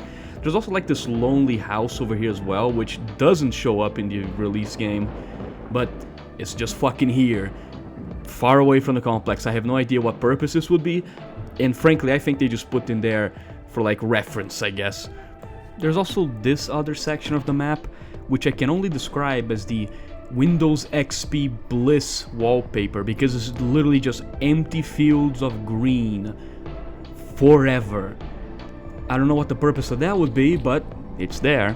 There's also this tunnel near sort of the complex. It was probably gonna have some kind of use in-game at some point, but in this one it is completely unfinished, so you can just like barely get, you know, 2 fucking meters in. It's already like blocked. There's nothing behind it either. It might connect to another tunnel opening that's present, I think, in the other side of the hill, but I'm not sure about that. It probably had some kind of purpose. Maybe it would have been like an alternate way to get into the lab, or maybe an alternate way to get out of the lab. I don't know, but it's there, but the purpose of it is a mystery to me. Now let's take a closer little look, sort of a trip through the actual complex itself. So this was the original entrance, and you can even see, of course it's completely untextured, but you can tell what rooms were supposed to be. Like when you enter that little like place over there was clearly some kind of reception, but it's kind of like this huge ass building. I'm pretty sure this model never got used anywhere, except for this like part over there with the bridge, because I know that part got recycled for the bandit base. But the building of the complex itself, I don't think it got used anywhere. And I just fucking clipped the guy outside, but let's just ignore that. It has multiple floors, just following the, you know, I guess, Buildo design philosophy of everything being big, large, and open, so you can visit pretty much any floor and room you want. But really, not really that much to see in there, just untextured room after untextured room. But the real star of the show is this bunker right here, and you're probably thinking, okay, there's a bunker with ladder, like stairs going down. What is in there? Well, I'm not gonna show you just yet, but just keep it in the back of your mind. And if you're smart, you probably already know what it is, so I'm gonna let you guess. So for now, I'm just gonna show you the rest of the buildings, and after I'm done with the complex here, we'll go back to that bunker because it's pretty important. But I wanna see if you can guess where that bunker leads, because it's very obvious. But we do have the second complex building here, and it's a bit more complex than the original. It even has like damage from anomalies and stuff, like holes in the floor and whatever, and even has this like huge foyer and entrance here. So it's a pretty interesting building. The problem is that it's so early in development that it has no textures, it has nothing, so we can't even imagine what it really would have looked like, because it's so, you know, basic at this point. It is cool though, although I do believe this area with the staircase, you know, this big one, I think they got recycled and used in the bandit base again. Like a lot of these areas here in this cut buildings, they were like, I can recognize most of them as having been sort of like spliced together and used later in the bandit base. So the building itself might have been cut, but some elements of it definitely remained. I will activate my crosshair back up here real quick, because I want to pick up all this shit off the ground. I mean, come on. You walk into a fucking staircase, there's an AK and like 300 fucking rounds of ammunition. I mean, how could I not pick it up? If I can even remember the fucking command that is. Because I remember, it's something crosshair. Oh, wait, no, I was just writing crosshair wrong. Yeah, okay, never mind, I'm just fucking stupid. Alright, there it is. Because if you remember, you can't pick up anything unless your crosshair is turned on. So if your crosshair is turned off, you just can't pick up anything off the ground, which is annoying as fuck, because it means I have to turn it on and off every time. But oh well, it's the magic of the build, okay? It's the magic. I don't really expect to meet any resistance. It's just my OCD making me pick this shit up. But at least I got an AK. Well, there's that. And now the only thing I really need to do is find a fucking exit out of here so I can go back to the bunker. Actually, before going to the bunker, I almost forgot I have this one more area here that I have to show you. This building over here... Okay, fuck, give me a second. Okay, so back to it. This building over here, I'm pretty sure... I don't remember seeing this building anywhere in the release game. Like, maybe some parts of it, you know, got reused in some other areas, but I don't think this building over here ever made it anywhere. It might be unique to this version of the Dark Valley. But the real important one is this one here, because just entering this room, you might get a bit of deja vu. Although, give me a second, I need to break that glass, okay? Because, especially when I turn over here, you will probably immediately know where we are. This is the hangar that, if you remember from the release, this is the actual entrance to Lab X16, at least the one from the release game. So this building we're in here right now is kind of like the prototype to that little hangar area that actually holds the entrance to Lab X16. And you can even see like the basic idea of it, even with that little area down there with like tanks that shows up in the release game. Even that is here. So this building used to be like a minor area of the complex, but later on it basically got promoted to being the main building that you go inside of. So I think that's really cool. It basically used to be like a tiny little area just fit for exploration and nothing else, but as they kept cutting back on the complex itself, they eventually just came up to this building and said, you know what, fuck it, let's just make this the main building. And this location here is even, if you remember, in here it's a wall, but in that location, that is precisely where the staircase that leads to the lab is. So, like, it's kind of an interesting fact how this building kind of had a little bit of a journey. It went from being useless to becoming the main building, and I really like that. But let's go back to that bunker. That little bunker with the staircase is very important because, as you probably have guessed by now, you know, yeah, just don't think about that. As you probably have guessed by now, that is the entrance to the lab. Lab X16. Actually, no, not Lab X16. I'm fucking autistic. It's X18. Oops, my bad. It's 18, not 16. 16 is the one with the brain. But this is the entrance to Lab X18, and I really like that because, you know, it's not inside the building. It's in like this hideaway little bunker. And surprisingly, the transition actually works in this one. We can just go down the stairs and it actually transitions us to the next level. And the surprising thing about this one, really, that I'm kind of shocked, is that it isn't just one level, because, you know, just like Agroprom Underground and Agroprom used to be one level. I was half expecting this to just be like one level with no loading screens, but I guess this lab is a bit too fucking big for that to happen, even if it's Buildo. However, the design philosophy used for this map is the exact same design philosophy used for Dark Valley itself. What I mean by this is that all the rooms you remember are here. It's just bigger. Like, that's basically Dark Valley from 1935. It is the exact same thing you remember, the same rooms, the same areas, but it's just bigger. It is just more spaced out and bigger, and of course rearranged, because you might like recognize a lot of the fucking rooms that show up in this map, but they're all placed in places you don't expect them to be in. So unironically, it creates this really mind-fucking effect when you're walking through the this version of Lab X18, because you can recognize the rooms, you know where they are, but they're not placed where you expect them to. So sometimes you will turn a corner expecting one room to be there, and then suddenly a completely different room is located there where you don't remember it being, and it's like it's really weird. I mean, look at this. Like, this is where the storage room is located. From that hallways, it feels so strange walking through this version of Lab X18, because I recognize these rooms. I've been here before, but their location has been like scrambled. You wanna know what it feels like?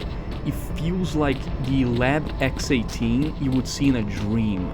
Like, that's really what it feels like. I mean, builds already feel very dreamlike by themselves, but this one specifically, it really feels like the memory of a Lab X18 that you would get in a dream, where you sorta recognize the place and everything sorta is where it's supposed to be, but not really. Also, one of the biggest differences in this one is that this version of Lab X18, if I'm not mistaken, I think it has 3 levels. There's the top level, the second level, and the third one. Or is it a 4th? I think I'm gonna remember it soon, but we're now in the 3rd floor. And once again, there's gonna be a lot of rooms here that you recognize, but they're not placed where you think they should be. In fact, there's one here specifically. This one, look at this shit. Like, I'm pretty sure this is like the tank that you see in the 3rd floor in the area with the poltergeist, like the fire guys, no, pyro guys specifically. So they're in the 2nd fucking floor. Like, it feels so weird. Like, look at this, and this is the fucking like a ramp that usually would lead to the pseudo giant fight, but like the room with the pseudo giant isn't here. So it feels so odd. Like, it feels like some uncanny valley, like liminal space type shit, where it's a place I recognize and I know, but it's just been scrambled like a fucking jigsaw puzzle and randomly reassembled. Sorry for cutting in and jumping ahead a little bit, as I kind of got lost in some of these corridors. That's not something I'm proud to admit, but I did. So I'm trying to find my way back to the staircase, but it's so many fucking rooms and hallways. It's a fucking Buildo map. It is bigger than Georgia. So I was fucking lost for a bit, but I'm finding my way. This area over here as well, this also showed up in release, but again, it's in a completely different spot now, so it feels fucking weird. And I really wish I could have fucking read Cyrillic sometimes, so I could know what the fuck is written in those green boxes that I see everywhere, especially in mods. Like, I always see that fucking green box, I have no idea what the text on it says. But regardless, So this version of Lab X18, God damn, it's not Lab X18, it's 18. Why am I fucking stupid? It's not 16. God, I am so fucking acoustic, I swear to God. It's 18. So this version of Lab X18, once again, it follows that exact same design philosophy you expect from Build. It's just fucking like supersized, but it is very close to the one we got on release, and this is kind of a trend you see sometimes in 1935, because 1935 is kind of the end of that development period where they were trying to add new things. From 1935 forward, they were kind of, you know, told by THQ that they need to release this shit fast, so they were starting to like rein it in. So a lot of things are starting to kind of transform to becoming closer to what we got on release, and X18 is no different. So we're here on the final floor. You might recognize this room, and again, it feels so weird because normally we come out of that hole over there, right? But in here we come out of that door. And that door and that pillar is present in the final game, but we don't come out from there, we come out from here. And it's just, it makes my fucking brain hurt a little. Because I played S.T.A.L.K.E.R so many times that all these maps are like instinctual for me, okay? I can, you know, go through the Cordon probably with my fucking blindfolds on and still find my way to the garbage anyway because I know these maps. So playing it again, it just fucks with my instincts so badly. It really does. Like, none of this shit feels right. And my muscle memory and like that sort of memory map that I have in my head is just completely fucked by maps like this. But it's a really cool feeling. We also got the elevator shaft. I'm gonna see if I can use this to get back to the first floor, because we kind of already seen everything there is to see in here. Although it's fucking like ladder physics in Buildo is a bit fucky, so I got a feeling I won't be able to make it to the fucking first floor using this ladder. I mean, ladders in S.T.A.L.K.E.R are already kind of fucked anyway. In Build it's even worse, but I think I'll make it. So overall, Lab X18, it changed. It did change a lot, but not that much. It just sort of got smaller. Like, that's really what happened to it, and I fucking fell again. Yeah, fuck it, I'm just gonna fly up there. So, essentially, it is pretty much what you get in release, just a lot bigger, which, again, you probably got tired of hearing me say that at that point, but that is what most build maps are, especially in 1935. Like, you're gonna be hearing me say, it's very similar to the one on release, just bigger, a whole lot in this video, because that happened a fuck ton. Like, 1935 is when they were really trying to bring it back. So I also tried to like record this big, you know, like trying to get the entire map on camera, but that didn't work because due to like the way that the level culling is done, if you try to fly out of bounds and record the entire thing, everything just vanishes. So sadly I couldn't do it, but that's pretty much it for Lab X18. So with Dark Valley done, and we also did Yantar. Where should we go next? Where is close to Yantar in this version? Oh yes, of course, Dead City. Alright, so about Dead City, I need to kind of speak a little bit quick here because Dead City is Detroit in this build, and there's so many fucking zombies and mutants and soldiers and everything, and it's fucking hellish. So I'm gonna see if I can make my way to like the center of the city quick, alright, because this place is hell. Okay, it's bad in here, man. This used to be a nice neighborhood, but ever since the mass mutant immigration, things are getting bad, you know. But anyway, so that city, it is absolutely flooded with mutants. It crashes all the time, and it hasn't changed that much from previous versions. So I call this a real 1935 classic. I'm gonna save here real quick because this thing crashes all the time. So if you're exploring that city, make sure to make a lot of fucking hard saves every now and again. The first building we're gonna be exploring here is the school building, as some people call it. I'm not even sure if it's a fucking school building, but that's just what people call it. And it follows the trend of all the big Buildo sort of large structures that show up in every map. It is absolutely huge, and there's nothing in it. Now, is there nothing in it because it is early, or is there nothing in it because, you know, it's a design? They wanted to have nothing in it. I don't know. But it's like most structures in Buildo, there's fucking nothing inside. Just trash laid all over, which for the Chernobyl zone, realistic, but regardless. The other place of interest here is obviously the apartment buildings and the old mercenary base, but well, small interruption aside, let's see if we can get to the apartment complex. You can see some beautiful cultural exchange happening here between the inhabitants. I say they're integrating well. So, the apartment complex is, you know, also completely fucking empty, although I have some bad memories of this apartment complex, not because of builds, but because of, I used to play a lot of mods, right?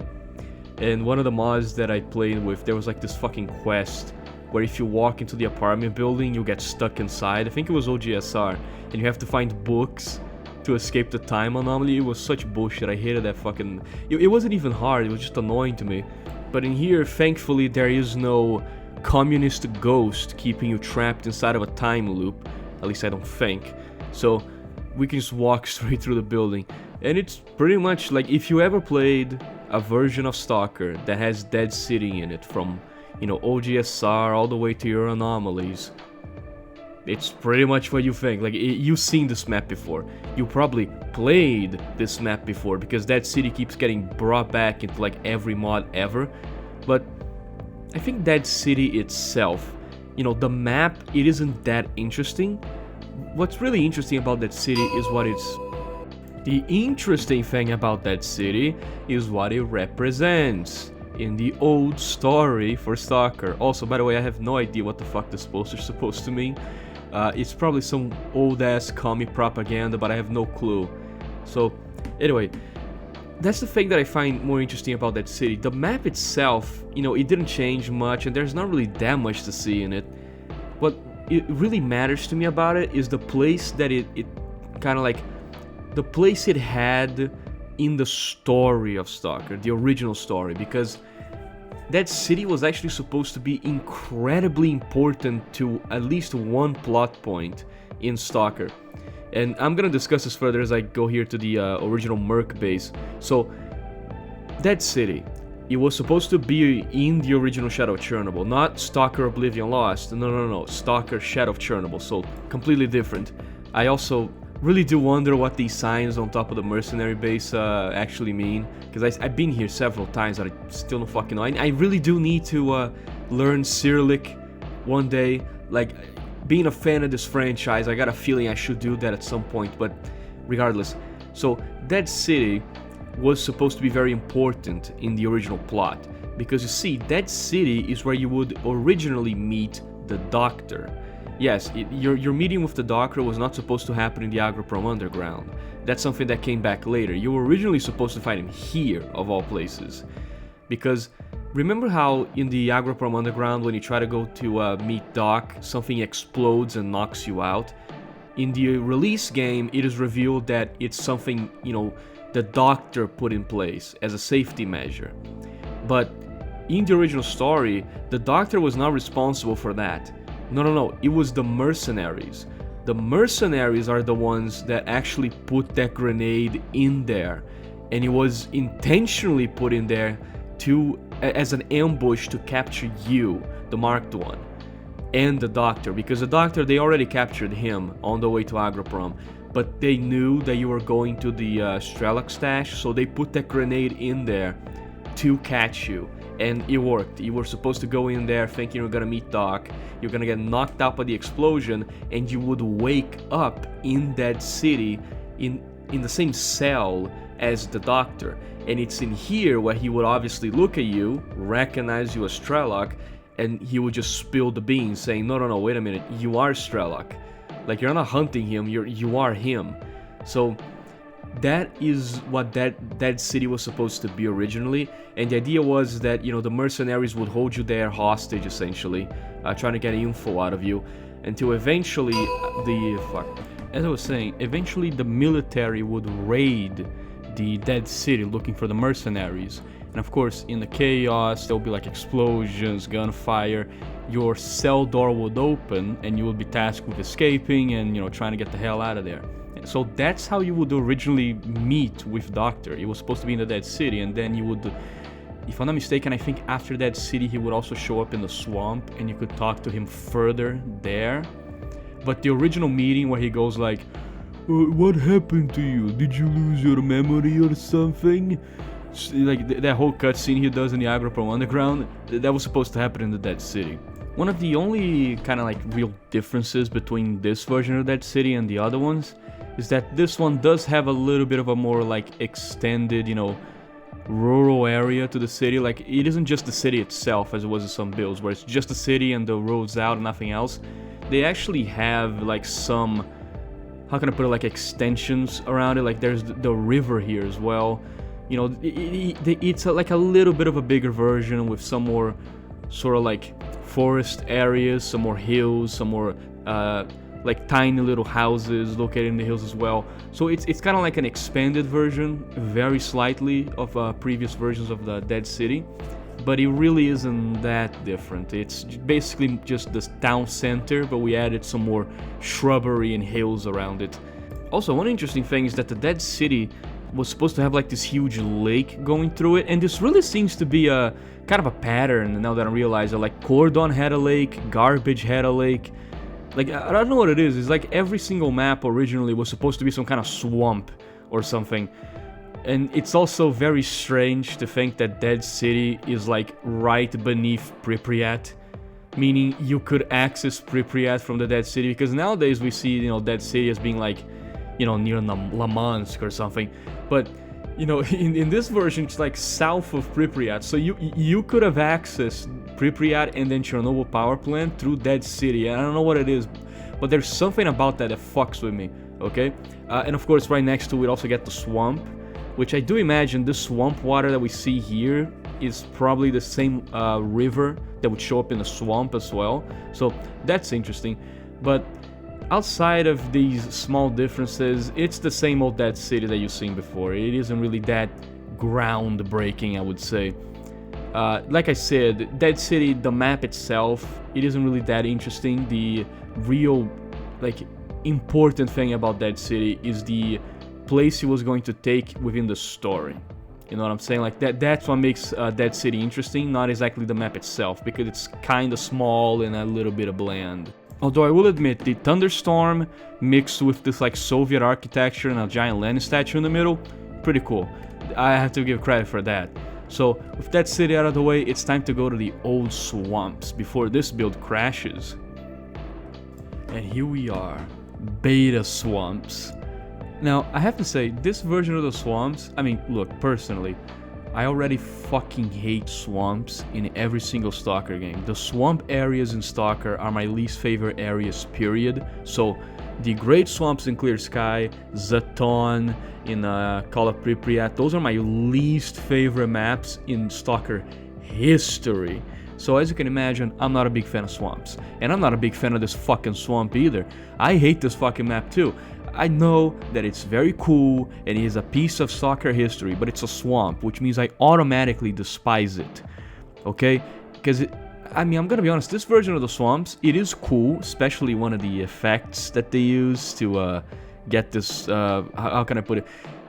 You see the, you know, reflections in the water. They used a very specific trick to get that to work, and I will show you that much later. It's very cool, but besides that, this version of the swamps is way too basic, you know what I mean? Like that's the best way that I can describe it. It's way too simple, you know what I mean? You're gonna see this shortly, because, you know, there's like those shacks over there. There's a road that cuts through the middle. There's a couple watchtowers, a tunnel, and that's it. And of course there's the doctor's house. And the doctor's house is like the only part of this map that has any importance or value whatsoever. Everything else, like this 90% of this map just feels like filler. Like, what would these three destroyed shacks in here even do? Ever. What is even the point of these three houses? And even the like the road and the watchtowers and everything, like what's even the point of that? Like, look, swamp maps are already terrible, but this might actually be the worst swamp map of all time, maybe ever. Like, I just don't see the point. And sometimes people come up to me and say, oh, I love Zaton, I love the Great Swamps. What are you, insane? Swamps are fucking terrible, and swamps in S.T.A.L.K.E.R are even worse. So, just like these empty shacks here, which are all copies of the one in Army Warehouses. Yeah, that little fucking wooden cabin, that acid is like the town bicycle. It goes around. Seriously, there's so many maps that use that exact same shack. It's ridiculous. It's probably up there as one of the most like reused assets ever. And there is some elements in here that feel kinda like they were later like reutilized in Great Swamps. Even like this idea that, you know, you have to basically go between these small little islands, and the islands are connected by these raggedy little like bridges, like wooden bridges. That feels like something very, you know, Great Swamp. Like that feels like that is exactly what happens in Great Swamp. So I can see that some ideas from this version eventually survived and reached Clear Sky to become the Great Swamps. It's just that I don't really get the appeal. Like this map is just fucking boring. It's kind of shit. So I'm kind of glad that not only they remove it, but then, you know, when they kind of brought it back with the Great Swamps, that they really overhauled it. Because I might hate the Great Swamps, but I have to admit, it is 10 times more interesting of a map than this one is. Like, that's just the truth. This version of the swamps is kind of shit. It's very mid, way too empty, doesn't have enough on it, and the only cool thing going about is the reflections, which, admittedly cool, you know, just one thing is not enough. So we have arrived here at one of the 3 landmarks that are actually interesting here, the main road. And if I'm not mistaken, I do believe that this main road, one of the exits leads to Yantar, and the other one might lead to Pripyat, maybe, because that's the only other place I could think of it going. Actually, no, I think the other end, it doesn't even lead anywhere. It leads into the Tula tunnel and it's closed. Yeah, never mind. So it is interesting, and that's also another thing. I just realized that tunnel, the Tula tunnel, that came back in Clear Sky, and it was also an inaccessible area. And then the Tula tunnel came back again in S.T.A.L.K.E.R 2, also as an inaccessible area. Famously so, if you watch some of my streams, because I actually managed to get there after breaking out of bounds, and let's just say I was fucking pissed because there was nothing there. However, I will admit, I find it very interesting that for some reason this one place, this tunnel, the Tula tunnel, it keeps coming back. Like, if it was first created here, then it comes back in Clear Sky, then in S.T.A.L.K.E.R 2, they feel the need to again bring it back and put it in there as a, you know, like a landmark, and you can never get to it in any game. In here, it's behind the invisible wall. In Clear Sky, it's behind inaccessible, it's also behind invisible wall, essentially, because it's like water you can't go through because it's still radioactive. And in S.T.A.L.K.E.R 2, it is straight up outside the normal playable area, and you can only get there through a glitch. So it really baffles me about it. Like, why? Like this is some kind of like landmark that has stayed throughout the entire series, and they have decided that we're just not allowed to get near it, no matter what. It's either behind an invisible wall or outside the game area. What is up with this fucking tunnel? Seriously, like, why? What's so important about this tunnel? This tunnel, okay, this fucking tunnel is either gonna be really important one day or like DLC for S.T.A.L.K.E.R 2, because this shit has been basically hyped up since builds, and for some reason they never allow us to go there. So that's pretty much it for the swamp. I think the only thing missing is the doctor's house. I just need to locate it, because I'm kind of lost and I forgot what it is. I do believe it's to the left of the road, if I'm mistaken, because I came from here. This is where the houses are, so it should be directly in front of me after I cross the river. Because remember, if you saw the Dead City segment, we were supposed to meet the doctor in Dead City and then meet him here, and yep, there it is. That is the doctor's shack. So after you two escape from the Dead City, you would probably escape together to the swamps, or maybe the doctor would go and you would have to meet him again there later. but he would go to this house, apparently, from what I'd seen, what I heard. This is the place where he'll be waiting for you, and in here you will be able to ask him a lot more about, you know, S.T.A.L.K.E.R, about S.T.A.L.K.'s group, about everything else. Basically, he was gonna be the giant exposition dump about every single question that you had. He was always gonna be there to provide an answer, and basically just like exposition dump on you, just giant exposition dump on top of your head. And he will be located here, and I like the detail that they even have a dog house essentially for the doctor's dog, which for me just confirms this really was probably where he was gonna be located. But of course, in this version of the build, it is incredibly early, so it's completely, you know, barren. It doesn't have anything. Although it does have this furnace that shows up in almost like 1 in 5 houses in S.T.A.L.K.E.R. Besides that, it's empty, completely vacant. But this was one of the places that was gonna be incredibly important to the plot.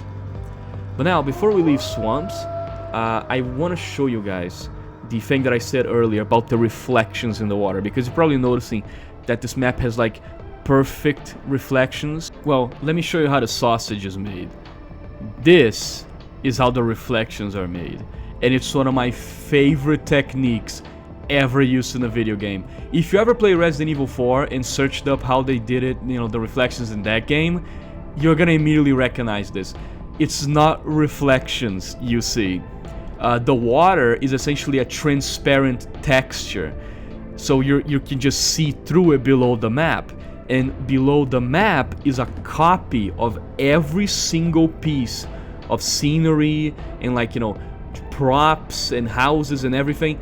All of it is located beneath the map, perfectly copied.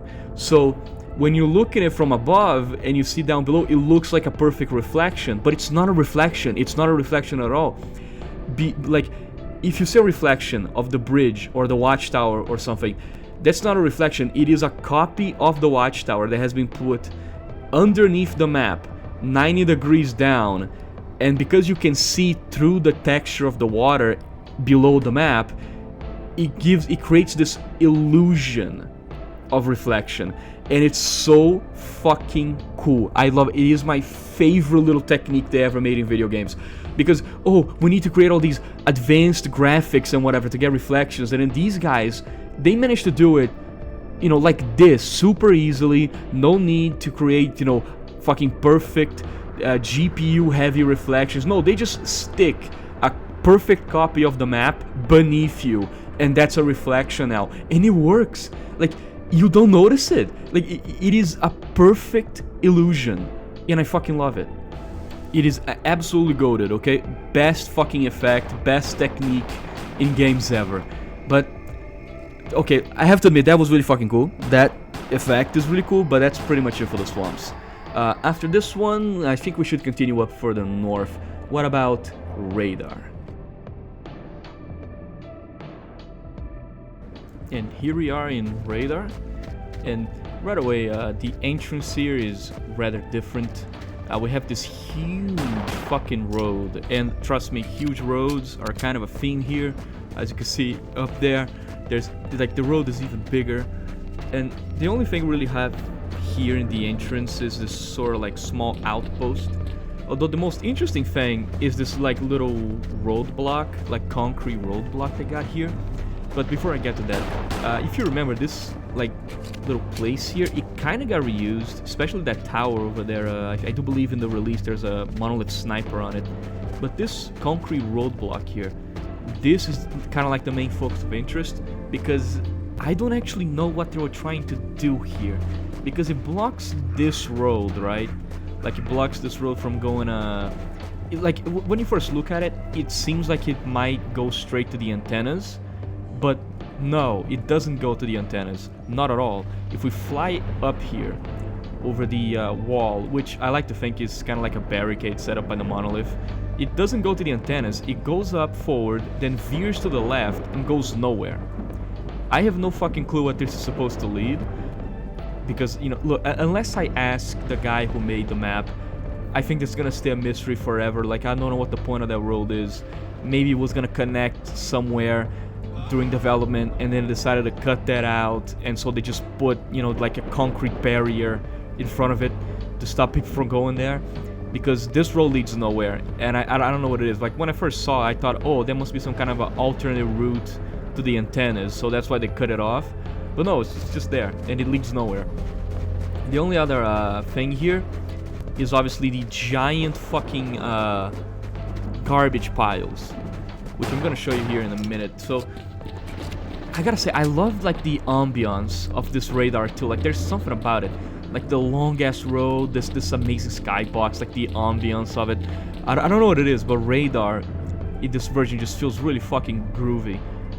But here, let me show you the garbage piles, and by God, there are a lot of them. Like, seriously, there's 5 of them, and they're absolutely gigantic. Like, they make the garbage piles in the garbage look small. It is huge, just rows and rows and rows of radioactive trash. I can imagine that trying to go through here to get to the antennas would basically be a death sentence. Like, the radiation here would probably just insta-kill you, unless you had like maxed out protection. But it does create a very striking image. Like, I do like it, you know, aesthetically speaking. It sort of continues the vibe of the garbage in the radar, so I kind of like it. Going further down the road here, we're gonna also see another big difference, which there is like a road here that kind of leads to the right. And originally, I thought that this was gonna be where the lab entrance was, because I do believe there are some versions of radar where the lab entrance is actually over here. But in 1935, it's just a road, and I don't actually know where it leads. Like I try to look here, you know, on the map itself where it might go. It seems to just go north, or maybe east, which none of those make sense. Because if it goes east, it just goes off the map, but if it goes north, it just goes to CNPP again. So I don't really know. And there's no transition on either. Like, we can knock up there, and it's not gonna send us anywhere. So I don't know. Just like the road at the start, I don't know where this was supposed to lead, because logically speaking, there's not even a place on the map where it should lead. So I guess this is just an artifact of, you know, them changing around how the world map would look, and so these roads just kind of stayed there without any actual use to any of them. But regardless, just... Okay, well, fuck, I can't break the glass. But another thing here, and this is something that actually stayed from this version all the way to release, it's that little road over there. So just like on release, you cannot take that little path to the right or just continue going up towards the antennas. Hold on, let me just get rid of this real quick.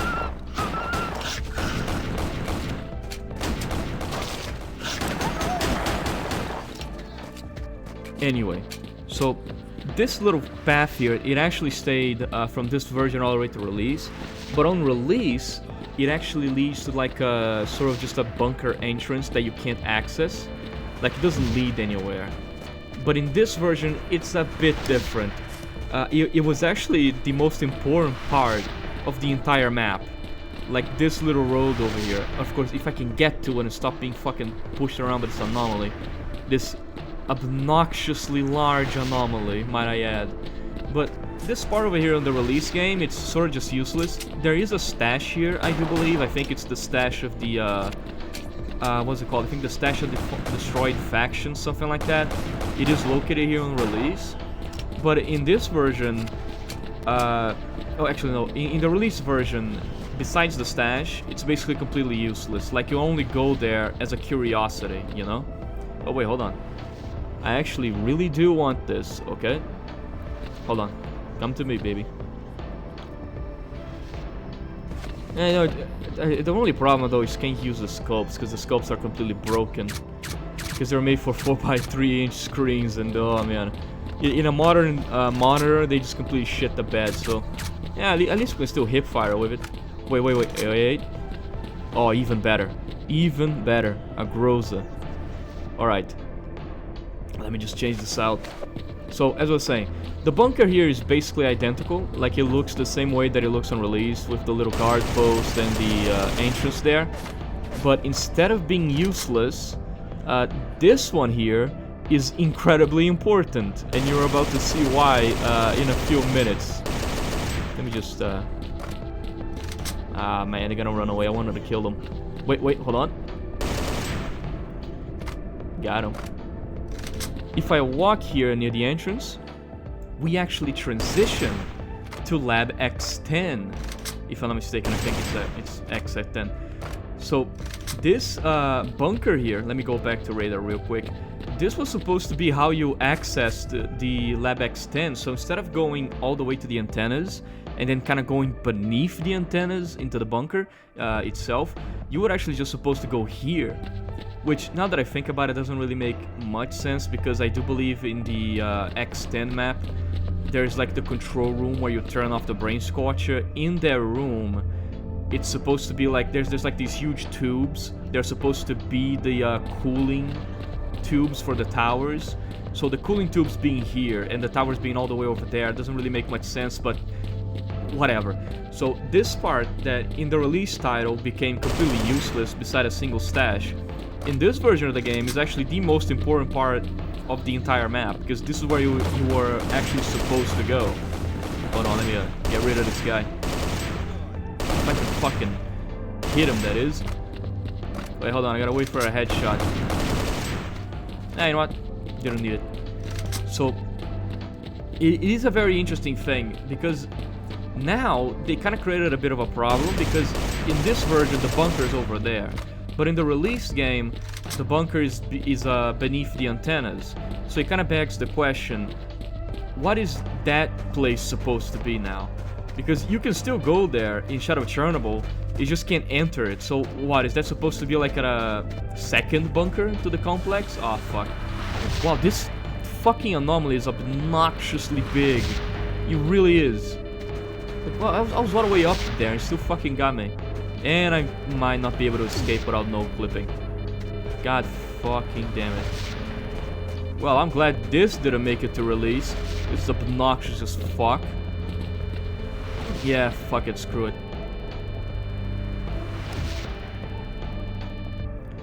Anyway, continuing our journey up to the antenna. This part over here is very familiar if you actually play the game, because you can see like this sort of I don't really know the name for it, because there's like this fencing with this sort of like path, like passageway almost of concrete leading up to it. Oh wait, hold on. I don't actually know what that thing's supposed to be called, but it's there. If you played the Shadow of Chernobyl, you've been to radar, you know what I'm talking about. Up there should be the road to the Pripyat, I think. Yeah, to the right is Pripyat. So that much I know.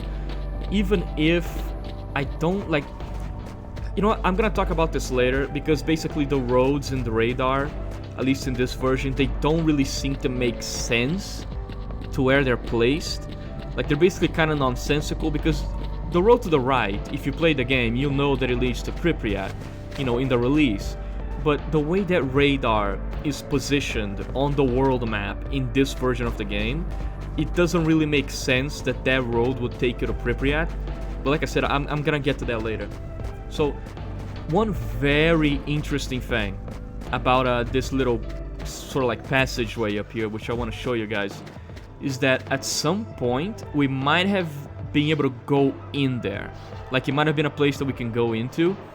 And the reason I believe this is because it has sort of like these kinda half unfinished interior sort of locations, because you can see through them, right?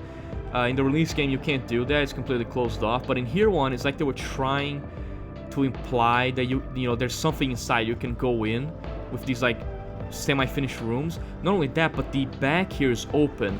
And remember this detail, because this will become important later to when we get to antennas, because it connects to a location you might not be expecting. So just remember this one. It will connect to the antenna installation, which we should be arriving into shortly. But that is something I'm gonna touch on more specifically later. But I have been sort of analyzing the map, right?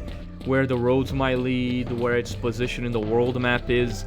I have a bit of a theory that I'm developing that maybe in this version of Shadow of Chernobyl, in this sort of early development version that we're stuck in, I starting to think that maybe radar was placed differently within the progression sort of route of the game, because in the release game you go to radar, then you go to Pripyat, and then you go to Chernobyl power plant. So Pripyat is kind of like the penultimate location of the game, because then it's Chernobyl power plant, and then it's, you know, it's over.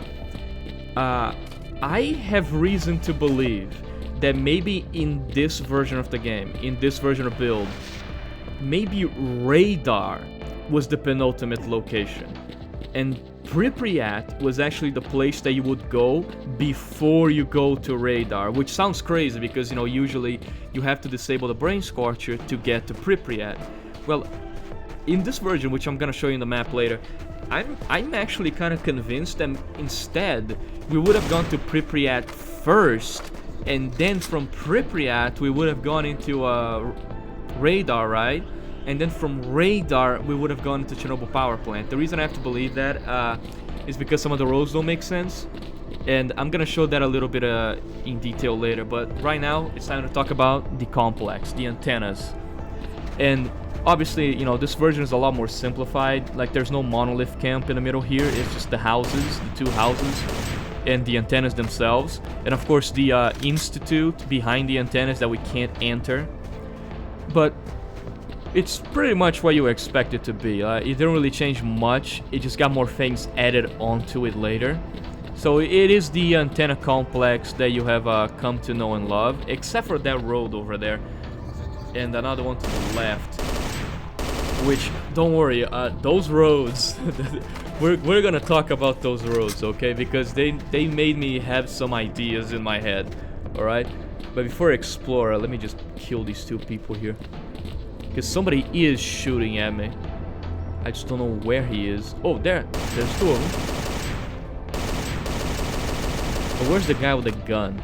Oh, shit.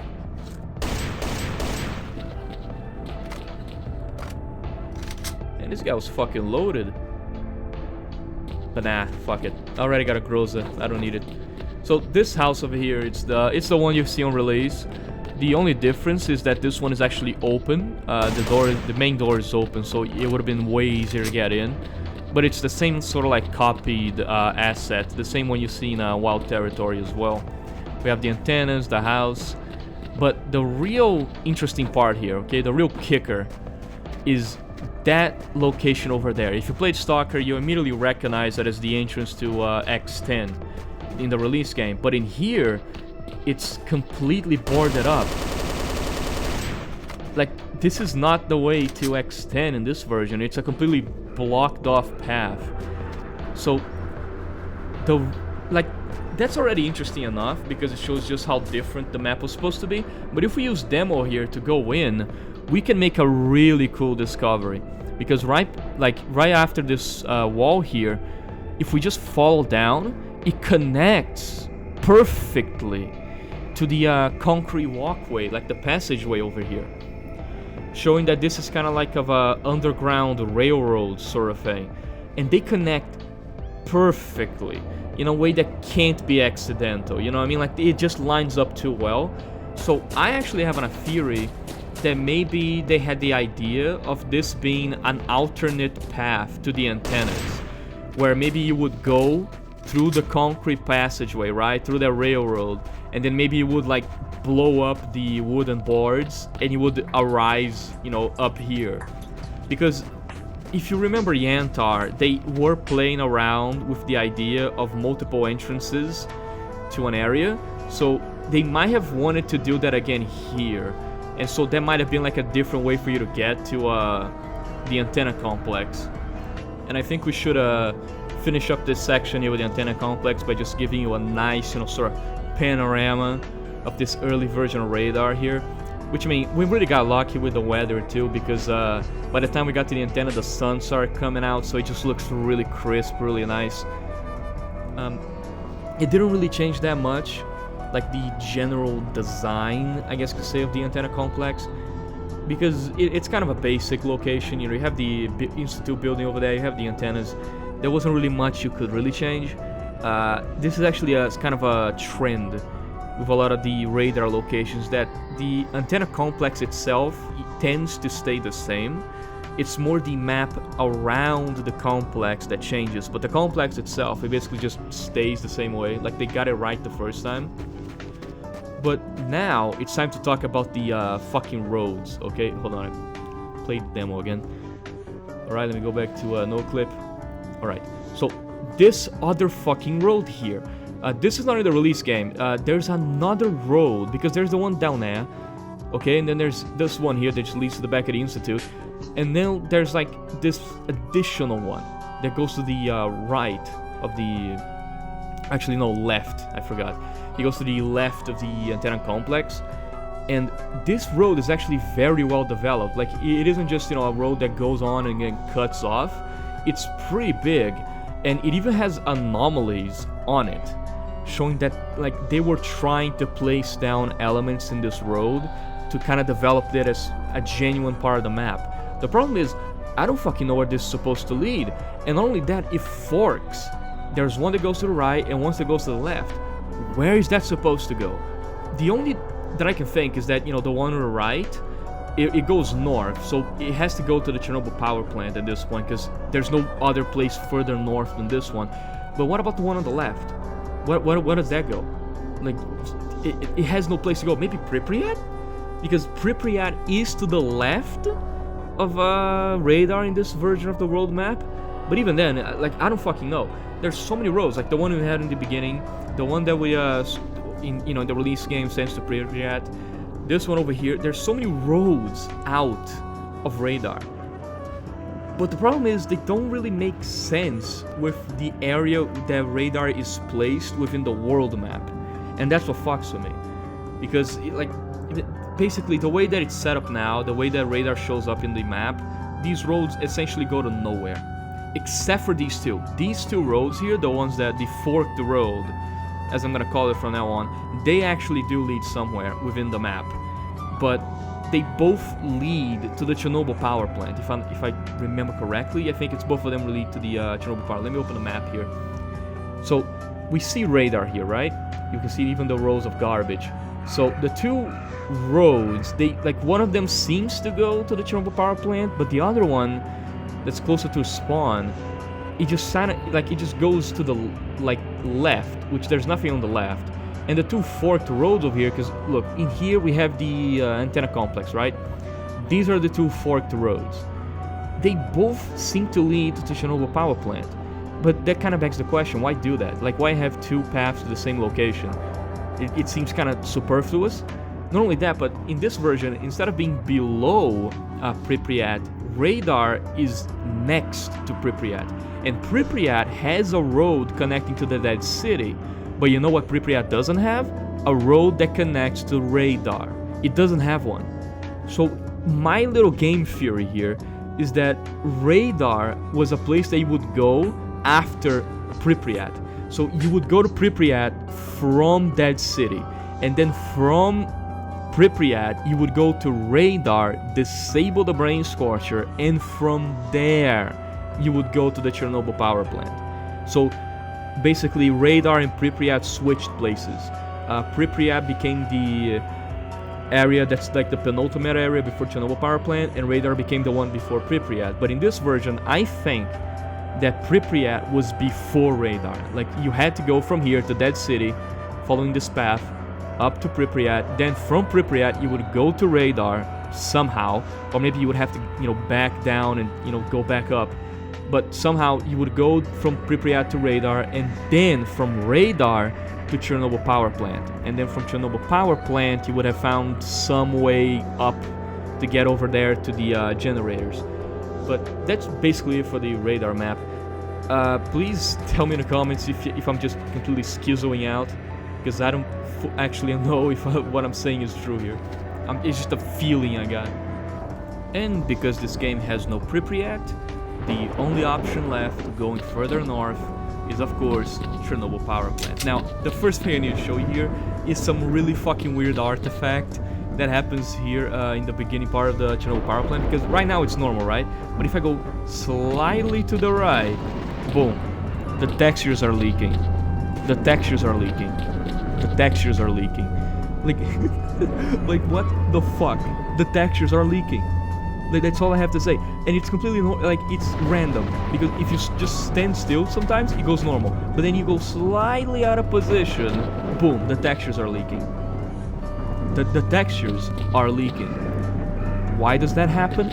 I don't fucking know, but it does. And look at that. Like, you can tiptoe into the exact position that causes the textures to start leaking. But look, this map is fucking gigantic, so I'm very happy that they placed a very conveniently placed car right next to where we spawn, because if I had to slow walk my fucking way through the entire Chernobyl power plant, I would be fucking pissed. So glad that we have this to speed up the process. A nice little compacted fucking deal. I can't get over the textures leaking, okay? I can't narrate this properly. The fucking textures are leaking. It makes me laugh like a dumbass. But, okay, lock in. So, we enter the Chernobyl power plant the exact same way that we do on release. We go through this bridge here, which I would love to see someone actually locate where exactly this bridge is in real life, because I don't know where it is. We do have the monument over there.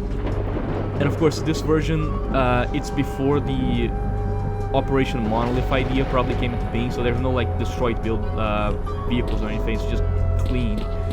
And we have the controversy, the controversial sign that for some reason got removed out of the enhanced edition for God knows why. Oh boy. Take pictures, everyone. Okay, you don't know if we're ever gonna see this sign again. The sign of controversy. I can't believe they removed the fucking sign from the enhanced edition. It's such a dumb, stupid thing. But okay, fine.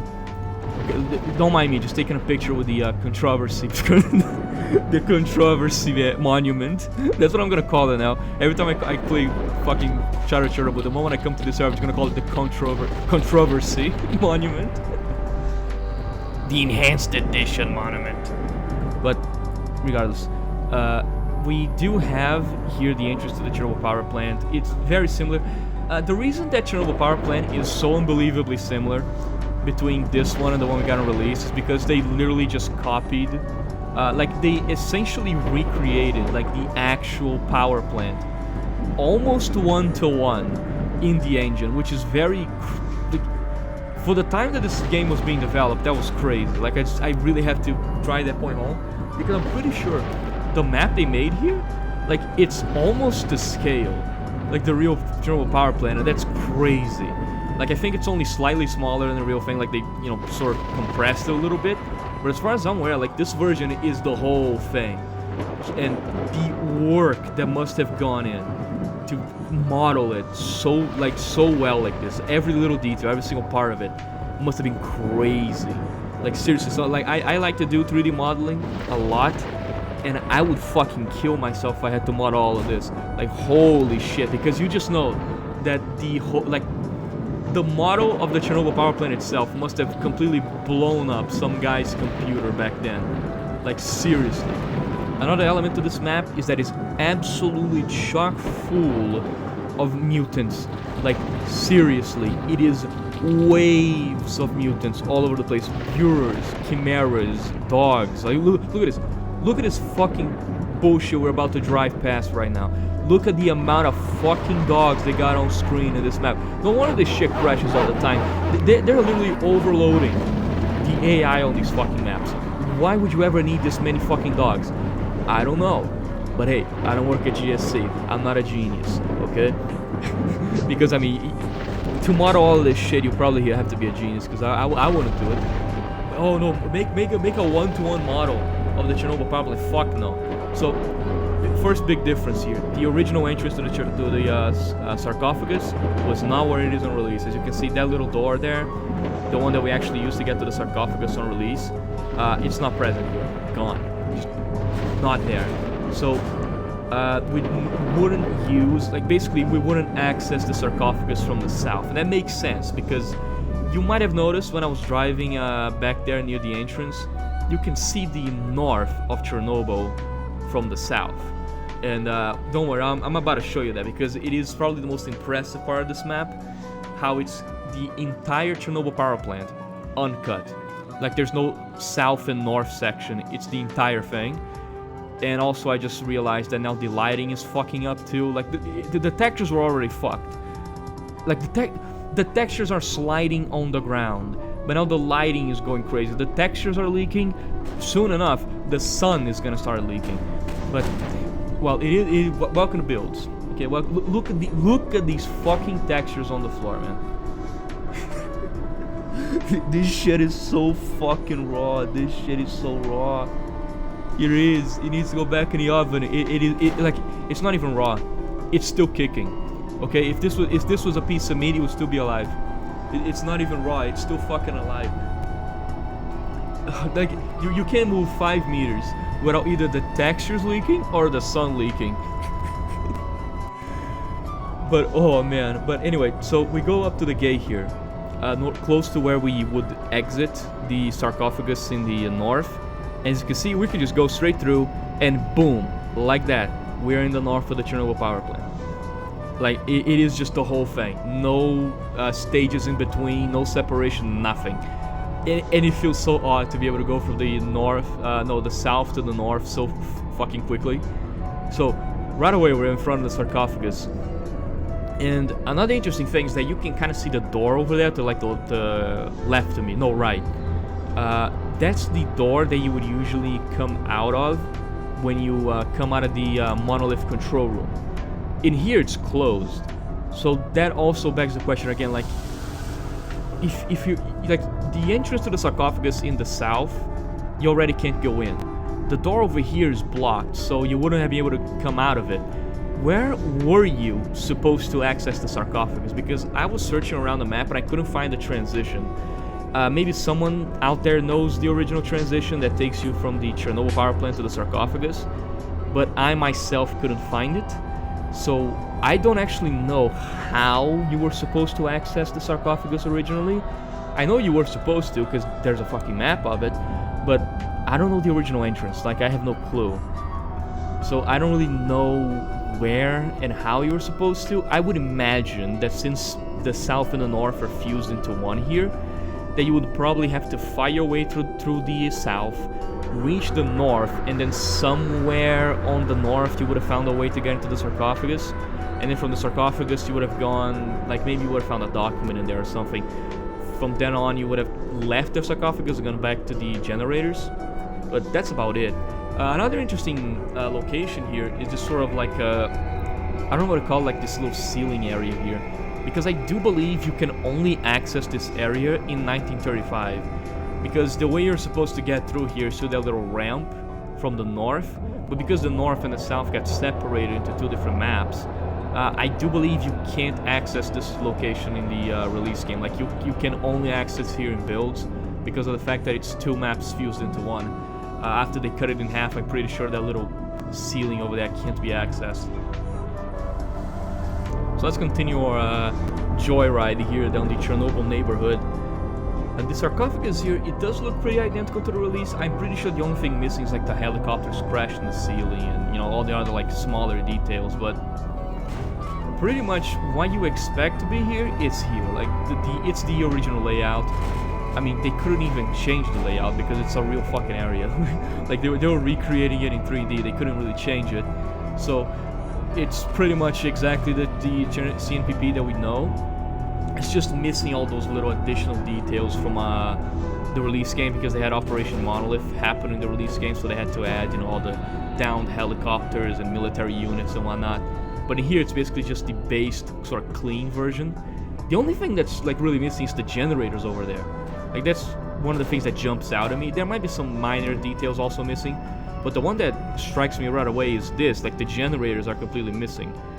They're not here, and that's kind of an interesting detail because we do know the generators as an asset do exist in this version. I mean, there's even the generators map. So they had the generators, but they, for some reason, chose not to put them here. Which is kind of weird because in the released game, they actually do have generators here in this area, but they don't have it on this one. And I don't really know why. Maybe because after they added maybe they wanted to keep the generators more of a secret, like more of a surprise. But then after the generator's location got cut, they decided, oh man, no, the location got cut, and now these models we made that are really cool are never gonna see the light of day. So we're just gonna slap them down in Chernobyl power plant. You know, at least people get to see them. But I'm not one of the developers, so I can't really answer that question. I can only speculate. I will be changing cars though to this absolute beautiful Moscovich 2140, okay, brand new. Alright, any deals? I do believe it's a little bit faster than Neva though in this version. At least it feels faster to me. Let's see if I can make the jump here, levitate over the building. Alright, gotta get a little bit more distance. Watch, I'm gonna fucking land perfectly. If I didn't clip the wheel back there, I actually would have fucking landed perfectly. Would have been amazing. Okay, I'm gonna land perfectly now though. Wait, there we go. So, but actually, hold on. Let me talk about this. This fucking tower here in the middle of the Chernobyl power plant. What is it supposed to be like in real life? Because I see this tower everywhere. Also, when you finish OGSR, that's where you spawn in for the free play. I see this fucking tower all the time when I go to CNPP, but I still don't know to this day what that tower is supposed to be. Like, I don't know what its use is. Like, for real, let me get on top of this thing real quick. Although, sadly, I do believe the draw distance fog bullshit that they do in this build probably won't allow us to actually see much. Yeah, it's about what I suspect. I really wish there was a way to turn off the fog and like the draw distance of this build so you can see the whole map. But then again, this thing is unstable enough, so I feel like if I disable the draw distance and just try to load the entire map at once, it will guaranteed to not just crash the game, but also crash my computer somehow and probably give me a heart attack in real life.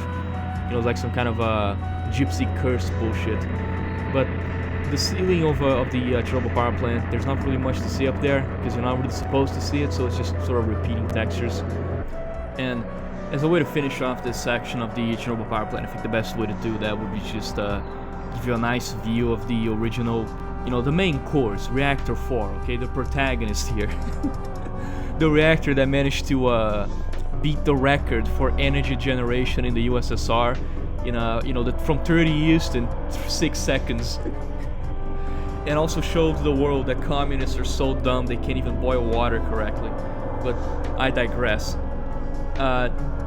This place is always gonna have a special place in our hearts, I would imagine. Like that sarcophagus, there's something about it. They did cover it with a new one recently, but like the new one, I don't know. It doesn't really compare to the original. You know, the original sarcophagus covering, because the new one, in my opinion, unironically looks too clean. Like I might just be a contrarian here, but I like the original design of the sarcophagus, where it's just brutal, like brutal metal, just bolted on top. Like the new version, I don't know, man. It looks too clean. It looks like fucking EU architecture. You know what I'm saying? Like it's just too clean, man. I want that Soviet brutalism, just pure lead and metal. Alright, so we had our fun outside the Chernobyl power plant, but now it's time to head inside. Welcome to the sarcophagus, or as it's called in the files, sarcophag. And no, I'm not even saying a slur, it's literally called sarcophag. And right away you can tell something's different here, because we have obviously the path to the right that normally you take, but this path over here that's usually blocked in the final game is open. So we can just go straight to the like that big room of all the monolithians, and the hole in the wall that usually, you know, is located here is just missing. So it completely changes the way you look at a map, because in the release game you're supposed to go to the right? Because you'll go down that path, you fight the monolith, and then you find a hole in the wall that leads you to this room. But in this one, you can just go straight to the big room. So it kind of begs the question, what is even the point of the path to the right? And I actually have a theory on that. I think that this entire location here, which on the release game is mandatory, you have to go through here. I think that this version was actually an optional area for you to kind of like scavenge for supplies before you head out to fight the monolith in the rest of the power plant. The reason I believe this is because it's not connected to the rest of the map. It's just this, like, as you can see, like this is the room here with the, in the release they have like the giant hole in the wall. And this one is completely fine, repaired. I think that because it's completely disconnected from the rest of the map, and it's a completely optional area for you to go in. That this place would have been an area they would have found like ammo, guns, maybe a suit, maybe some medical supplies. Like basically, if you came to the sarcophagus, but you kind of lost too much stuff fighting the monolith outside, you could go into the sarcophagus, but instead of going straight to the action to fight the monolithians, you could go to this side room, and maybe you would have found like a bunch of supplies here to help you kind of give you a little push to help you finish the game. Because we also have this room over here, which you can also visit in the release game. And I actually don't know what this room is supposed to be, because I played Stalker like 100 times. I don't know what this, like, what are these tubes even supposed to be? I don't actually know. But something that kind of backs up my theory is that in the release game, if you come to this room here, the room with the series of tubes, in the first floor there's nothing. But if you go over here to this door and you drop down to the second floor, you can go all the way up to the end of the room, and you can find a box on the ground.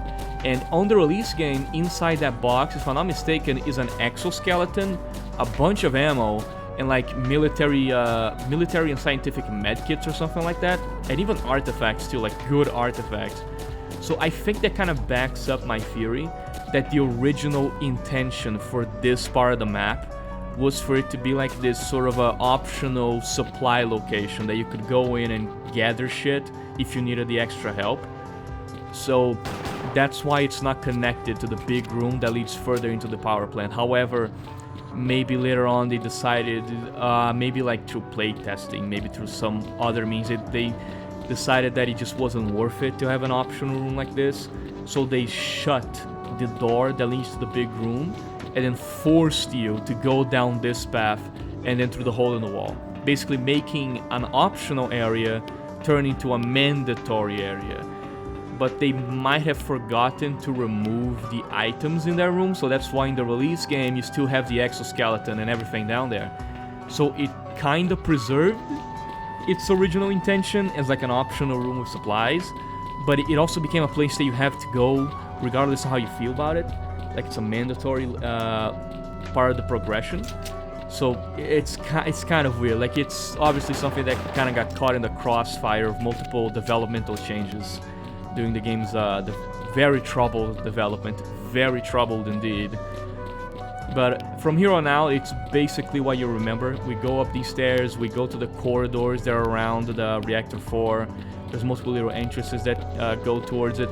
What I'm really interested in is some of the smaller changes, because they kind of had this idea of having like multiple entrances to Reactor 4. In this version, I do believe there's only 2 of them though. There's the traditional entrance that you know, the usual little door that you take a turn and then suddenly you're in the bottom of Reactor 4. But there's actually a second entrance to Reactor 4 in this version, which is sort of interesting. Once again, they seem to really be trying in the Buildo stage of development to kind of give you multiple ways to reach different areas. They did it in Yantar, they were kind of about to do it in Radar, and they did it here in the Chernobyl power plant, where you have 2 methods to reach the Reactor 4, which is very interesting. And I wish they kind of stuck to that philosophy when they made the game, where you are able to really chart your own path of how you get to objective instead of always having to go down the exact same way. So you had like different little ways that you could reach the same place. I think that would have fit the idea of S.T.A.L.K.E.R a lot better, so it's kind of sad that they had to kind of cut these things and bring them back. The first place over here, wait no, this is actually the War Lab, but yeah, don't worry, we'll get to that section later. I just want to show you the Reactor 4 first. So this place over here, with the mound, right? Normally in the release game it's too high and you can't fit through, but in this version there's just enough room that you can duck under. And there's this room over here that got completely removed, full of what I expect is to be sand, which, because they did throw sand into the reactor to make it stop burning, so I believe this is supposed to be sand that they dropped to the reactor in the floor. So if you duck through here, you go to this little room here that's not accessible in the final game, this room full of sand, and you go down this door, which again in the release game that door is also blocked. so you can't access this little room here. It takes you to the reactor. So right here, you can already see the graphite tips all over the floor. This is reactor 4, so we're already in reactor 4. So there's like 2, maybe 3 different ways to reach here. And if we go down here, we can actually find the normal entrance. Right here, like this little passage. This is the passage you actually use on release to get to the reactor. But in this one, there was 2 ways, which again further goes down that point that I'm trying to make, that they were trying really hard to give you multiple ways to approach a situation, and I can respect that. Another striking piece of this version of the Reactor 4 is the lava that you can see here. This is not in the final game, so this is actually kind of based on real life, because I do believe some parts of Reactor 4 are still burning to this day. Like there's basically like this radioactive lava in there that probably will keep burning for like, I don't know, 1 gorillion years. But in this version, they actually tried to represent that by adding this like lava in the Reactor 4, and it's really cool. Like it ended up creating a really cool effect right next to the control rods here. So I'm kind of miffed that they cut that effect out of the game. I wish they kept the orange fucking Gatorade lava on the release title. The real painful thing we're about to have to do here is gonna have to go up this ladder. And ladders in 1935 are fucking goofy and retarded. But still, like this look of the Reactor 4 with the lava and the blown up top, which I don't even know how heavy the top of the RBMK reactor was. It was probably ridiculously heavy, but it didn't even matter, man. Like steam is so powerful when it builds up in a closed space that even that huge ass lid over there that probably weighs 100 tons, if not way more than that, just got completely flung wide open like opening a champagne bottle. It just went poof like a cork. That's crazy, because that's what the explosion did. It was just steam. Like it wasn't some nuclear thing or whatever. No, it was just a steam explosion. Like that's how fucking powerful steam really is, and that's crazy to me. So trying to go up this fucking ladder, and 1935 ladders are so fucking bad, man. Like they don't really work properly. You have to kind of like wiggle your way up, because the game isn't pushing you up. It's sort of like trying to put you on a track upwards, and it's terrible. And so you have to occasionally just stop and like wiggle your way up. It's fucking it's absolute dog shit. Thank God it's not that on release. So here we are, the inner side of a Reactor 4. Thankfully this is a video game. If I were here in real life, I would disintegrate instantaneously from the radiation. Like I'm pretty sure the radiation inside Reactor 4 is so bad to this day that if I heard correctly, I think it would destroy the life support system of a hazmat suit in like seconds. Which is nuts. I don't actually know if that's true, by the way, but I always heard that from other people. Oh, didn't you know if you drop in Reactor 4 in like a hazmat suit, it would just completely destroy the systems and kill you in like a couple seconds. I don't actually know if that's true, but I always heard it. One big difference here as well is that there's no monolith. I'm giving a moment of mourning for all the monolith fans to cry. So there's no monolith in this version of the Chernobyl power plant. The monolith just isn't here. It's probably because they didn't have the asset done yet while they were building the map. Like they were still sort of making the monolith. So because of this version doesn't have it. But it is like weird. It feels weird and uncanny to go to the Reactor 4 and not see the monolith. You know what I mean? Like it just feels like something is missing badly, and it feels really weird. But besides that, it's basically what you remember here. Like it's just completely blown up, destroyed areas full of sand over here.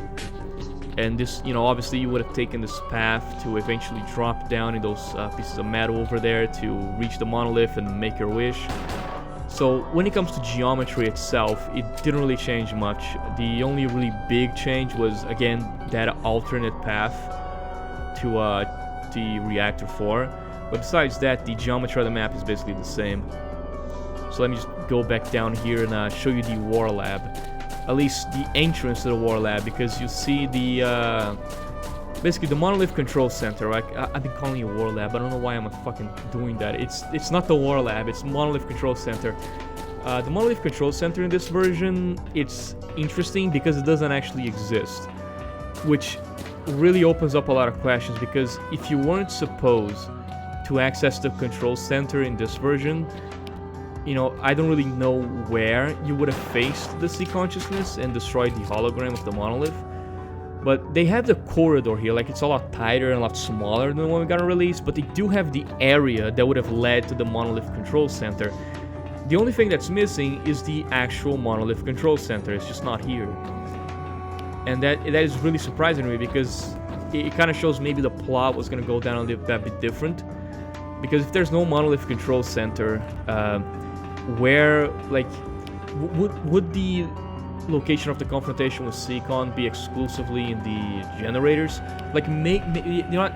I just realized that maybe the Monolith Control Center, like the whole thing that we do there, is kind of like, maybe that was supposed to happen in the War Lab, in the generators, but after the generators got cut, they sort of just took all the events that were supposed to take place in it, created a quick little map full of corridors, which is the control center, and they just shoved all the things that was supposed to happen in the generators in there.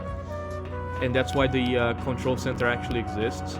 Again, it's just a theory, just something I pulled out of my ass, but you know, that's what I'm feeling here, because this place doesn't look like an entrance to anywhere. In fact, it looks like a place that you would go for supplies, so I don't really know. But with Sarcophagus out of the way, it's time for the generators. And here we are in the generators. Ladies and gentlemen, it's the map. Like, it is a map that does not require an introduction. You know what the generators are, I know what the generators are. It is the poster boy for the cut maps, okay? So, before I get into it though, I want to say something. The place that I'm in right now, it isn't where you're supposed to spawn in. You're supposed to spawn in near the village, but for some reason I'm here, near the checkpoint area.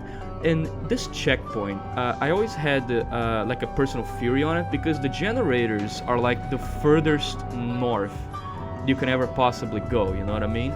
You can't go any further north than the generators, so because of this, the generators were kind of like the limit, you know what I'm saying? Like the limit of how far you can go in the zone. So I'm always wondering, what is further north than the generators? And I always like to think that if you went down this road further north, you would leave in the Belarusian zone. I always like that idea. I have nothing to back it up, okay? This is literally revealed to me in a dream, but I always like this idea that if you kept going further north from here, you would leave the Ukrainian zone and you would go to the Belarusian zone. So basically the generators are the furthest northern point of the Ukrainian zone. But in the moment you try to go further north, you actually start getting to the Belarusian side. So that's always something that I always liked. I like to think that this checkpoint leads to the Belarusian zone. So if you just walk in there, you're leaving the Ukrainian zone. Do I have anything to back that up? Absolutely not. But it is a headcanon that I always had, and I'll probably have it to the day of my grave, because it's really cool. Like, because it kind of creates this idea where this is the most further point that you can go in the Ukrainian zone, but it's also the furthest point that you can go from the Belarusian zone. You know what I'm saying? So I always liked it. So this building over here is very simple. There's not really anything to say in it, just a basic thing. And I really know, I wish I knew how to read Cyrillic in any capacity so I could understand what these posters even mean. But I'm not fucking lollygagging. Let's actually get to the meat of this, okay? Let's make our way to the generators themselves. And I have to say, for a cut map that didn't even get finished, the atmosphere of the generators is absolutely immaculate. Especially like, here, right, one of the elements that I really like about the fucking generators, the trees. Like these weird, mutated sort of trees. I love them. Because they're actually animated and they move, but the way they move and warp, like, I don't know if you can really see it, it's so fucking weird. Like, they're not moving or wagging the way that a tree really should, and they're so twisted, like their branches and everything. It really makes them feel almost like they're alive, like there's just these anomalous life forms, like they just sprung to life almost. It's so fucking weird. I don't like it, but it's one of the elements of the map that I really like, because you feel like these weird twisted versions of life. You know what I mean? Like tree life is twisting when they're so near the center of the zone. Because remember, this is where emissions started. Like when an emission goes off, it comes from the generators down. So all life here is being affected by it. And I don't know, there's something about the atmosphere of the generators that really gets me. Like, it has a certain feel to it that no other map can really capture the same way. It is the most zone map that I ever seen. You know what I mean? I mean, look at this. Like, just this image. You know what I mean? Just this image, this picture here that we see in front of you. The giant crater, like Earth opening up unnaturally, and then you have this piece of machinery in the other end. In the end of this giant crater, with the lightning and the rain, and it's just it's so fucking good. It's peak. It's absolute fucking cinema. There's no other word to describe it. It's absolute fucking cinema. Okay? Like, this has to be the most zone... Like, how can I really put this to what? It is, out of all the maps, I would say that when it comes to portraying the otherworldly elements of the zone, this map is the one that actually did it best. And that's crazy, because it's a map that got cut. It wasn't even finished. And I don't even want to move from here. Like, I just want to, kind of sit and feel it. Like, feel the atmosphere of this location, because I really like this version of generators. Like, it's probably the place that does the sort of alien, otherworldly feel of the zone the best out of all the maps. So it really is a fucking tragedy that this map got removed. It really is. It is a unbelievable tragedy. There's no other words to describe it, really. This game would have been so much better if they actually managed to include this area and the ideas they had for it.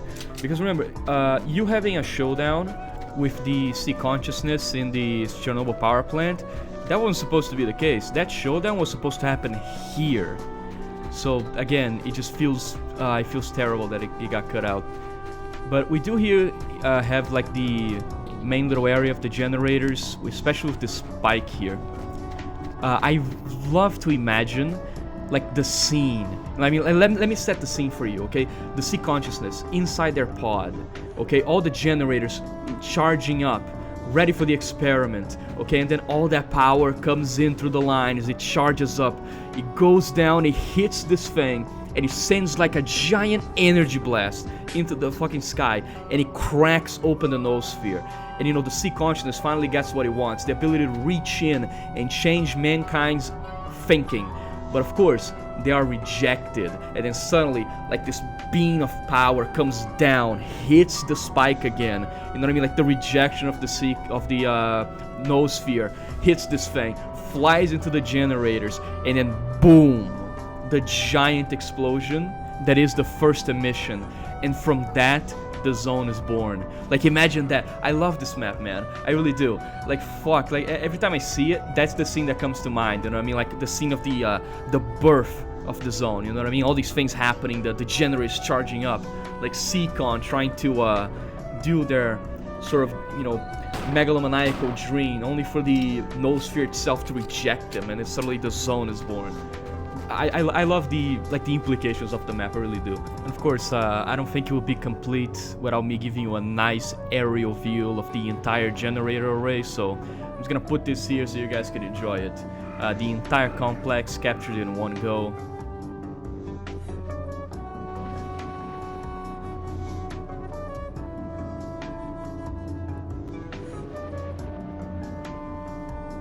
Alright, so I was walking around trying to find the village to show you guys, and I ended up running into something even cooler.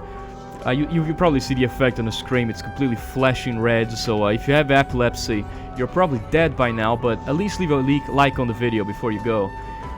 We found a controller here, and this guy, as you can see in 1935, he works a little bit differently. He actually can run, something he cannot do in the release game. He can just walk. And thank God for that, because if controllers could fucking book it at you, I'll fucking hate it. Okay, they will make it so bad. But I'm tired of this fucking effect on my screen, so I'm gonna kill them. But regardless, that was a pretty cool find to me one here. Like, they are very fucking fast in 1935. They just book it all over the place. So they kind of nerfed them. Not only that, but that little effect on my screen, I do believe that is supposed to like deal damage to you and kill you eventually.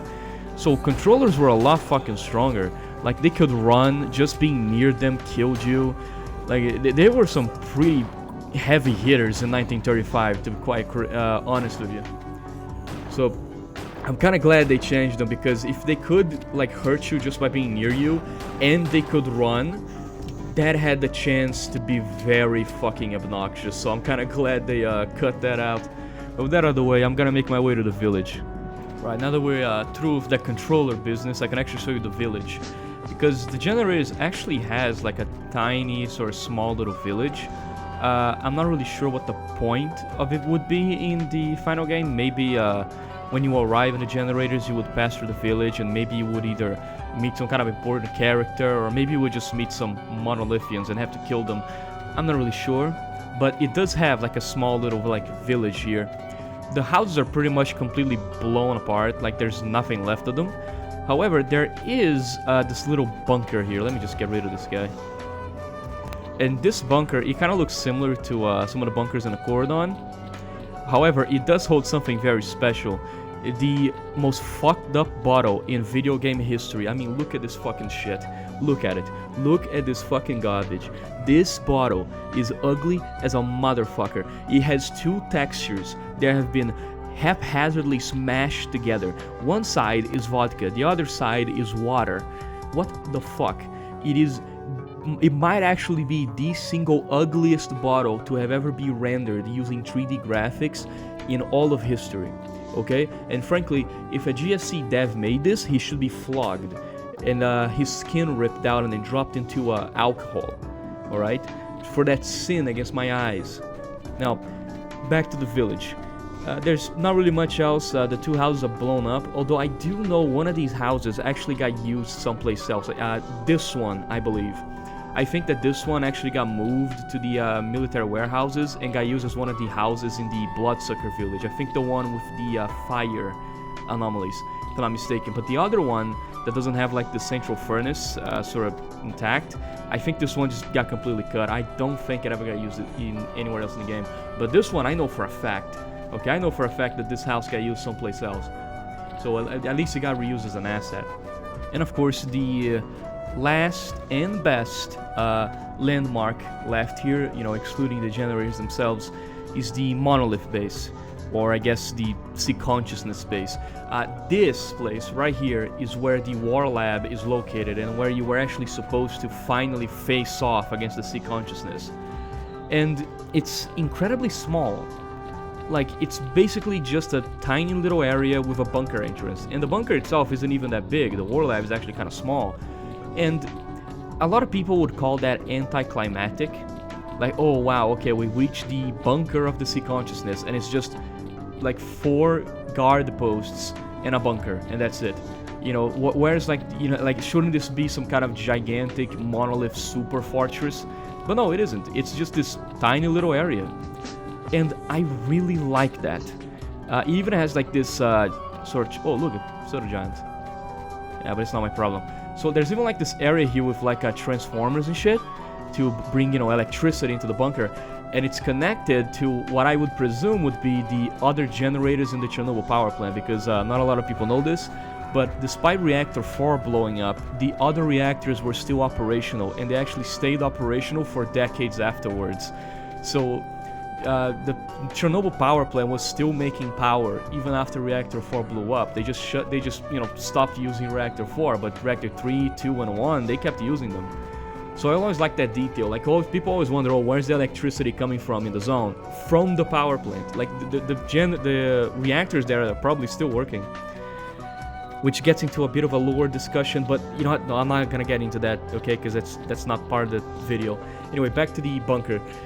I actually really like that it is anticlimactic. And let me explain why. A lot of games would just have this place be like some giant enemy fortress where you fight through one Gorillian monolithians, and then you get down there and you get some big boss against the sea consciousness and you kill them. But considering the themes and the like aesthetic of S.T.A.L.K.E.R. I really like, genuinely, that they went down this route, where it's just a simple bunker, and you just go in there, you kill sequences, that's it, because it fits so much better with the theme and the story of S.T.A.L.K.E.R. Like, the guys in Sea Consciousness, they're not these gods, you know, like leading massive armies. They're just 8 scientists they're a bunch of megalomaniacs, okay, who wanted to play God.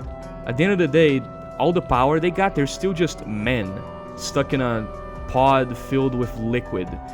So I really like that they went with this approach, because Sea Consciousness, they look so untouchable.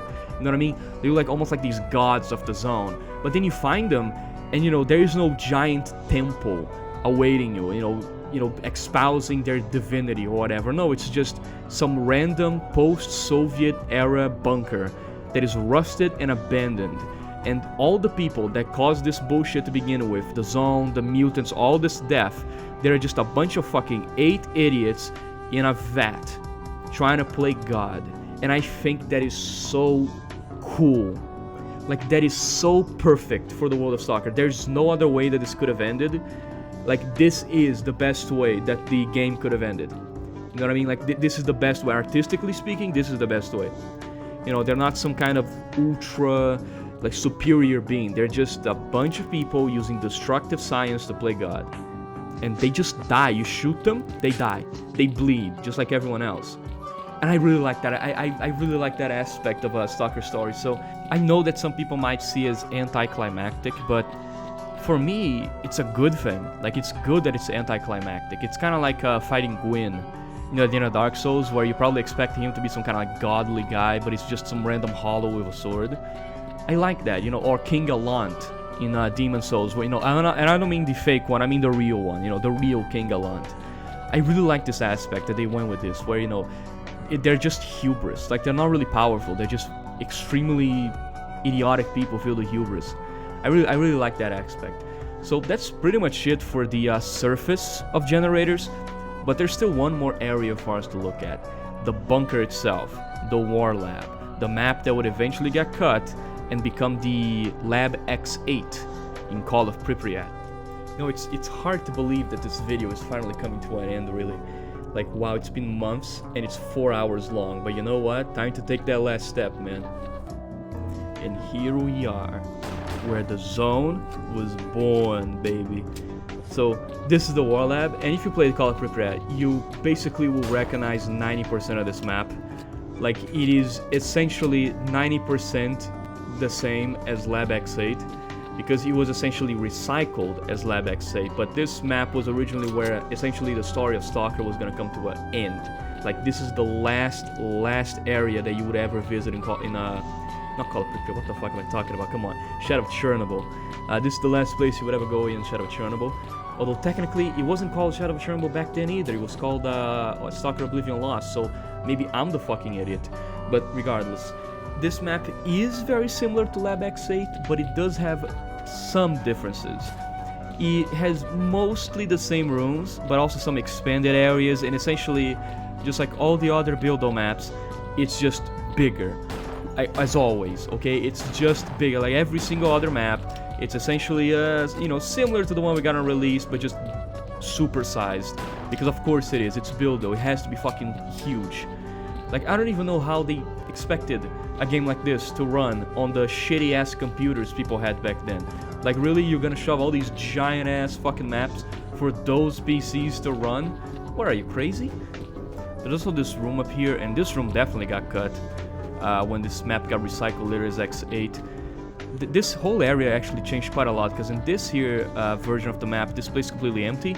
So there's not even the bathroom with the bureau in it. So that got completely fucking changed.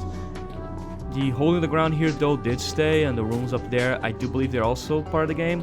Although this right here changed, because in Call of Pripyat this door is closed, but in here it's actually open and it leads to an entire room, which I do believe does not show up in Call of Pripyat, if I'm not mistaken, right at the top of my head right now. But so this area is unique to the original War Lab, and it's just sort of like this big, you know, almost hangar-like room. This room also has like this lower section here as well, with it sort of has like a little tunnel system. which is very interesting because this tunnels down here, this part obviously also got cut from Call of Pripyat. I'm pretty sure it doesn't come back. These tunnels, they seem at first glance like they would connect to different parts of the bunker, but that's actually not the case. They don't really connect to different parts of the bunker at all. It's just sort of this, how can I put it, like optional area that you can visit if you like. Like for example, you probably think this leads to another room, right? But you can't even go up there. And if I use demo no clip to get up there later, which I will, it's just nothing, like it just ends abruptly. So I don't really know what the purpose of this would be. Like maybe it was just there for exploration, you know, if you go out of your way to explore down here, maybe you'll find some cool items or whatever. Because it doesn't lead anywhere to any other parts of the bunker. It's just this one area that's down here and you can go in it, I suppose. Although I do have a theory about how this part over here was going to be used, because the way that it looks, it seems to kind of show what it was supposed to be. The way that this room is designed, the way that it looks, right? The way that it's kind of like made, I believe that this was supposed to be a monster closet. If you play Dune, you know exactly what I mean when I say a monster closet. Because here's how I think it will work. They will probably put some Snork or Bloodsucker up here or whatever the fuck, and the sounds of your footsteps walking below it would have triggered it. Or maybe you would have seen it because of the, you know, the hatch is open. And so the moment it hears you walking down there, it activates, it makes its way to the opening, drops down, and sort of, you know, jump scares you, I guess you could say. I guarantee that this is what they were going to use it for. Like, there was definitely going to be some kind of mutant up here that was going to drop down on you and just fuck you up. Like, just freak you the fuck out and scare you. I guarantee it, because it fits so well. It's literally just looks like a monster closet. But regardless, let's go back up to where we came, because we still got a lot more level to see here, okay? And I got a feeling that I won't be able to go back up. I'll really try, because it's a ladder in 1935, and I got a feeling it won't let me. Almost. Alright, so I tried getting up from there by using demo record, but the moment I opened the console to use demo record, the game crashed, so I'm back here, okay? Had to do it. But, oh well. So continuing up here in the bunker itself, we got these hallways that connect to this room over here. If you play Call of Pripyat, you know this room. It's the room that has all the Tushkanos, and has like the room up top that has, I think, a PKM. It's not called a PKM in game, it's called the RPK 74 or something like that. But if you play the game, you'll know what I'm talking about. You go up here and there's like a weapon for you, some ammo. But in here, it's basically the same thing. The only difference is that it has absolutely nothing. We can at least drop down from here to get down here faster.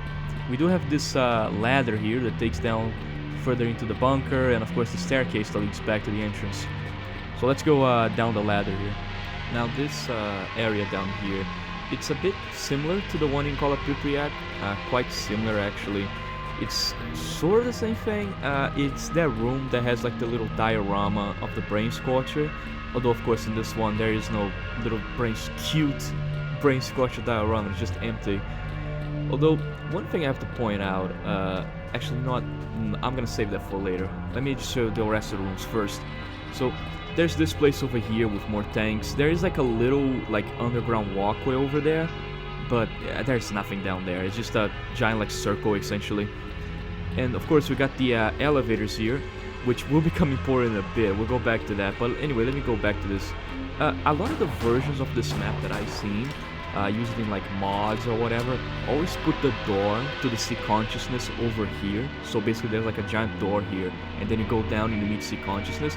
And I don't know where they got that from. Maybe there's some more well-developed version of this map that shows up later, like later versions that has the door to the sea consciousness, but I don't know why. I always saw it placed over there for some reason. Now let me show you the secret room, because the secret room is actually still here. If you play Call of Pripyat, you know exactly what I'm talking about. The room where you find the documents, I do believe. And it's like two bureaus just sitting over here and you gotta kill both of them. Yeah, this room is actually still present all the way back here. So that kind of like fucks with me, because it means that this idea of the secret room was cooking inside of GSC's mind for years. Like they had this all the way back in Stalker Oblivion Lost. but they couldn't use it because it got cut. But instead of forgetting about it, they kept this concept of this fucking room in the back of their minds for years. They made Shadow of Chernobyl, they made Clear Sky, and then finally they made Call of Pripyat, and they were like, yes, finally, we can use the secret room. You just know that some dev in GSC was unbelievably proud of this particular room, and that idea just kept boiling in the back of his mind. He was like, God damn it, I gotta put this in at least one game. And finally Call of Pripyat rolls around and oh, finally, my chance. Finally, my opportunity. But it is pretty much the exact same room Call of Pripyat, just some minor differences. And with this done, it's pretty much it for the build. We actually did all the maps. So you might be thinking that the video is over. I mean, finally, after 3 hours, I can finally leave. Please, Dad. Please, let me go. Let me out of the basement. No, it's not over. Because we actually still have a lot more to see here. Just a tiny little, present at the end. Because there's a lot of assets in the game's files. And some of them are really interesting. So this next section is going to be me showcasing some of the cool little finds that I managed to find in the game's files for you guys. And I think some of them are quite interesting. So no more further ado, I think this video is long enough. Let's just get into it. Alright, so let's get started with some of the unused graphics here. And the first one that we got is pretty interesting because of what it implies. What we have here is the unused knife inventory icon. This is the icon that the knife would have used in your inventory, which implies a lot of things. The first thing that it implies is that the knife was going to originally be an item that you had to acquire and equip. Something that we don't have to do in the release game because the knife just comes naturally with you anyway. But this image shows that once upon a time used to be an inventory item, which has some implications now that I think about it, because if it was an inventory item, does that mean that there were other types of knives that we could equip? Because think about it, if there's only one type of knife in the entire game, why even have an inventory icon? Just have your character naturally have it, which is what they did in the final game. But in here, since it's an inventory icon, it kind of makes me question that. Would we have other types of knives, or perhaps even other types of melee weapons? It's not really anything big, but it's just something that kind of popped up in my mind when I saw the image, because it kind of implies that maybe it would have had different types of melee equipment at some point, and that would explain why you would need an inventory icon. So obviously you can switch between some of them. But the knife isn't the only inventory icon that went unused. In fact, there is this huge image of basically every single item that was supposed to be in the game put together that you can find in the files, and it's this image right here. And you can probably recognize most of the things in this image, even if the textures might be a little bit different. You can basically recognize everything you see here. However, there are some guns that show up here that actually ended up getting cut. The first one of the bunch is the S.T.A.L.K.E.R launcher. Obviously, this weapon would have been used as a sort of lock-on missile to destroy the helicopters, the Hinds, which implies that at some point the helicopters would have been a more present enemy throughout the game, like, something you had to kind of deal with, because in the final release, the helicopters are kind of just like almost like an environmental hazard. You can shoot them down, but it takes so long and it's very deadly, so most of the time you should just avoid them. But in here, it's sort of hinting that at some point we would have had a way to fight back against go on the offensive against the helicopters. And I kind of like that. I wish I didn't cut this weapon. After that we have the RPK-74, which is a very self-explanatory weapon. It's the AK-74, but long. And it also probably has more ammo. So it would have been just like a straight upgrade to the AK-74, like you get this, there's no more reason to really use the AK-74. Although maybe they would have done it so you can't use the grenade launcher because of the bipod, and that would have been, kind of an argument to keep the AK, but even then, it was probably just seen as that in the original game, just to upgrade the AK-74. And the other gun we have here is what looks like a AKM with a bogey stock, because they actually did plan on adding the 7.62-39 variants to the AK to the game. Yeah, you might have noticed when playing S.T.A.L.K.E.R that for some reason the only type of AK you can find is the 545 one, which is fucking weird because this takes place in a post-Soviet country. There should be at least one 7.62x39 AK somewhere, but there isn't. Well, there was supposed to be at one point, and this was one of them, because there's actually two. There is a second 7.62x39 AK found in the files. This is just the one that actually made it into the image. but we'll get to that one later. The next weapon we have on the list is the GM94, which is a multi-shot pump-action grenade launcher. Normally I would say that this weapon will be overpowered, but then I remember that the RG6 is already in the game, so that actually created a kind of interesting theory in my head. I wonder if this grenade launcher was supposed to be kind of the sort of tier 1 grenade launcher, you know, because it only has like, I think 4 shots, I do believe, and it's also pump action, so there's a little bit of a delay before you can fire again. So I wonder if the original point of it being in the game is that it's sort of like the cheaper grenade launcher. You know, you can get it, but it only has 4 rounds and it's a pump action. While the RG6 was supposed to be kind of the, you know, step above one, the upgrade, if you will. Still, I wish it was in a game because I actually really like the look of the GM94, and I think it's one of the cooler grenade launchers ever made. Especially the pump action thing, I really like that aspect of it. So, kind of sad that it was cut. The other one is the P90, which I really wish made it into a game because I really like the P90, just design alone and everything else. I really like this gun. And it seems like it actually went pretty far into development because there is textures for it, there's a model I do believe. And I think they were actually starting to model and code the ammo for, you know, the 5.7 ammo. So they got pretty far into development, which just makes it sadder because they put all this work in and it still didn't manage to make it into the game. Another weapon that got cut is the VSK94, which out of all the weapons here, I actually understand that they cut this out because it's kind of superfluous. Like, there's literally a gun in the game that already does what the VSK does. Pretty much identical, like they're literally the same gun. You know, it's the VSS Ventores. Like, there's already a gun that basically looks the same and does the same thing. So I kind of understand why they cut it out, because it just felt like, you know, oh, if a player picks this up in the game, they're just gonna look at it and be like, wow, just this gun is the exact same thing as the VSS Ventores. Like, there's no point. The other cut gun is a pistol, the GSH-18. And I actually wish that this gun wasn't cut because it would have played like a kind of a cool role in the game.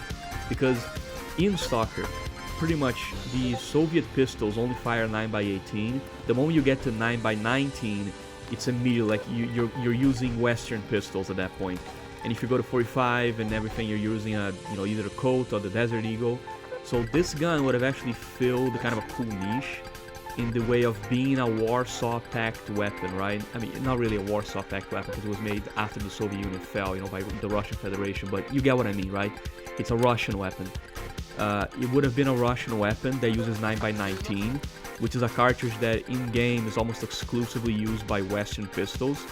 So I kind of wish that it didn't get cut because it would have been kind of like, it would have fit a cool niche.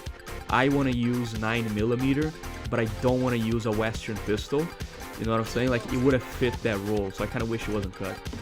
And lastly, for the weapons at least, remember that other AK that I was talking about? This is the one. And this weapon isn't just an image, it actually showed up in some very early builds as one of the AKs. And in the files, it is called an AK-47, although it's probably that thing that game studios do where they call it an AK-47, but it's actually an AKM. Like, I bet this is probably an AKM. But this is yet another weapon that would have used the 7.62x39 cartridge, but sadly also got cut, so in the end the only AKs we have in the S.T.A.L.K.E.R games are the 5.45 versions.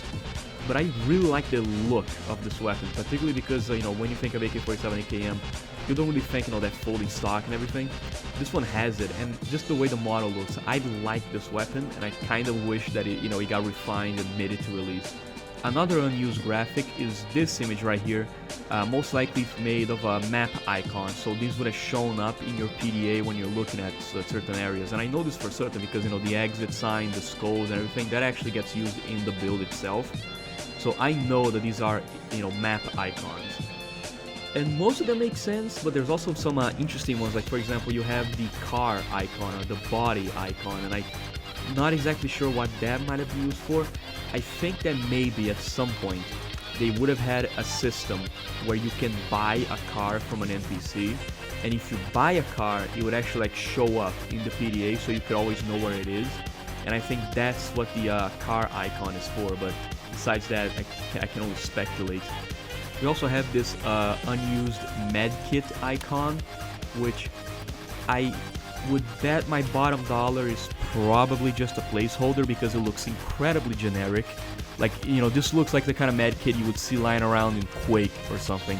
So yeah, probably just a placeholder, at least I hope, because man, this looks like shit. The other set of unused graphics is one that kind of fucks with me, because from what I heard, apparently this is supposed to be used for the sort of half-functional multiplayer they had going on in Build 1935. And that's probably what it is, just icons for the multiplayer, because you know, you click on them, it opens up a little menu and you can buy guns. However, what fucks with me a little bit, and what makes me kind of question that, is that they have in their name the tag of INV, inventory. And basically all the other icons, like for example UI global map, that's the map, UI map icons or whatever, they all have little tags to tell what they are, and these ones have the tag UI inventory weapon box. So that kind of messed with me. Like, maybe they would have been used in the multiplayer, but maybe they would have also been used in the single player as well. Like perhaps there would have been a quest where you have to find weapons for like a faction, for example, and this would have been the item used. I don't know, but there's something about the fact that they have that little tag on them, inventory, that just fucks with me a little bit. But it's probably just for multiplayer, although there is something very hilarious here, that they misspelled heavy weapons. Instead of, if you look at the box there on the top left, it's supposed to say heavy weapons, but it says heavy weapons, which is hilarious because they really fucked that one up. And lastly, for this section of the video, are these weird ass fucking textures. There's two of them that I found in the concrete section of the sort of textures folder. So they're supposed to be like concrete walls, but they have like faces pasted on top of them. And I can only presume that these are the faces of the developers, so these are just random developers decided to sneak this in, I guess.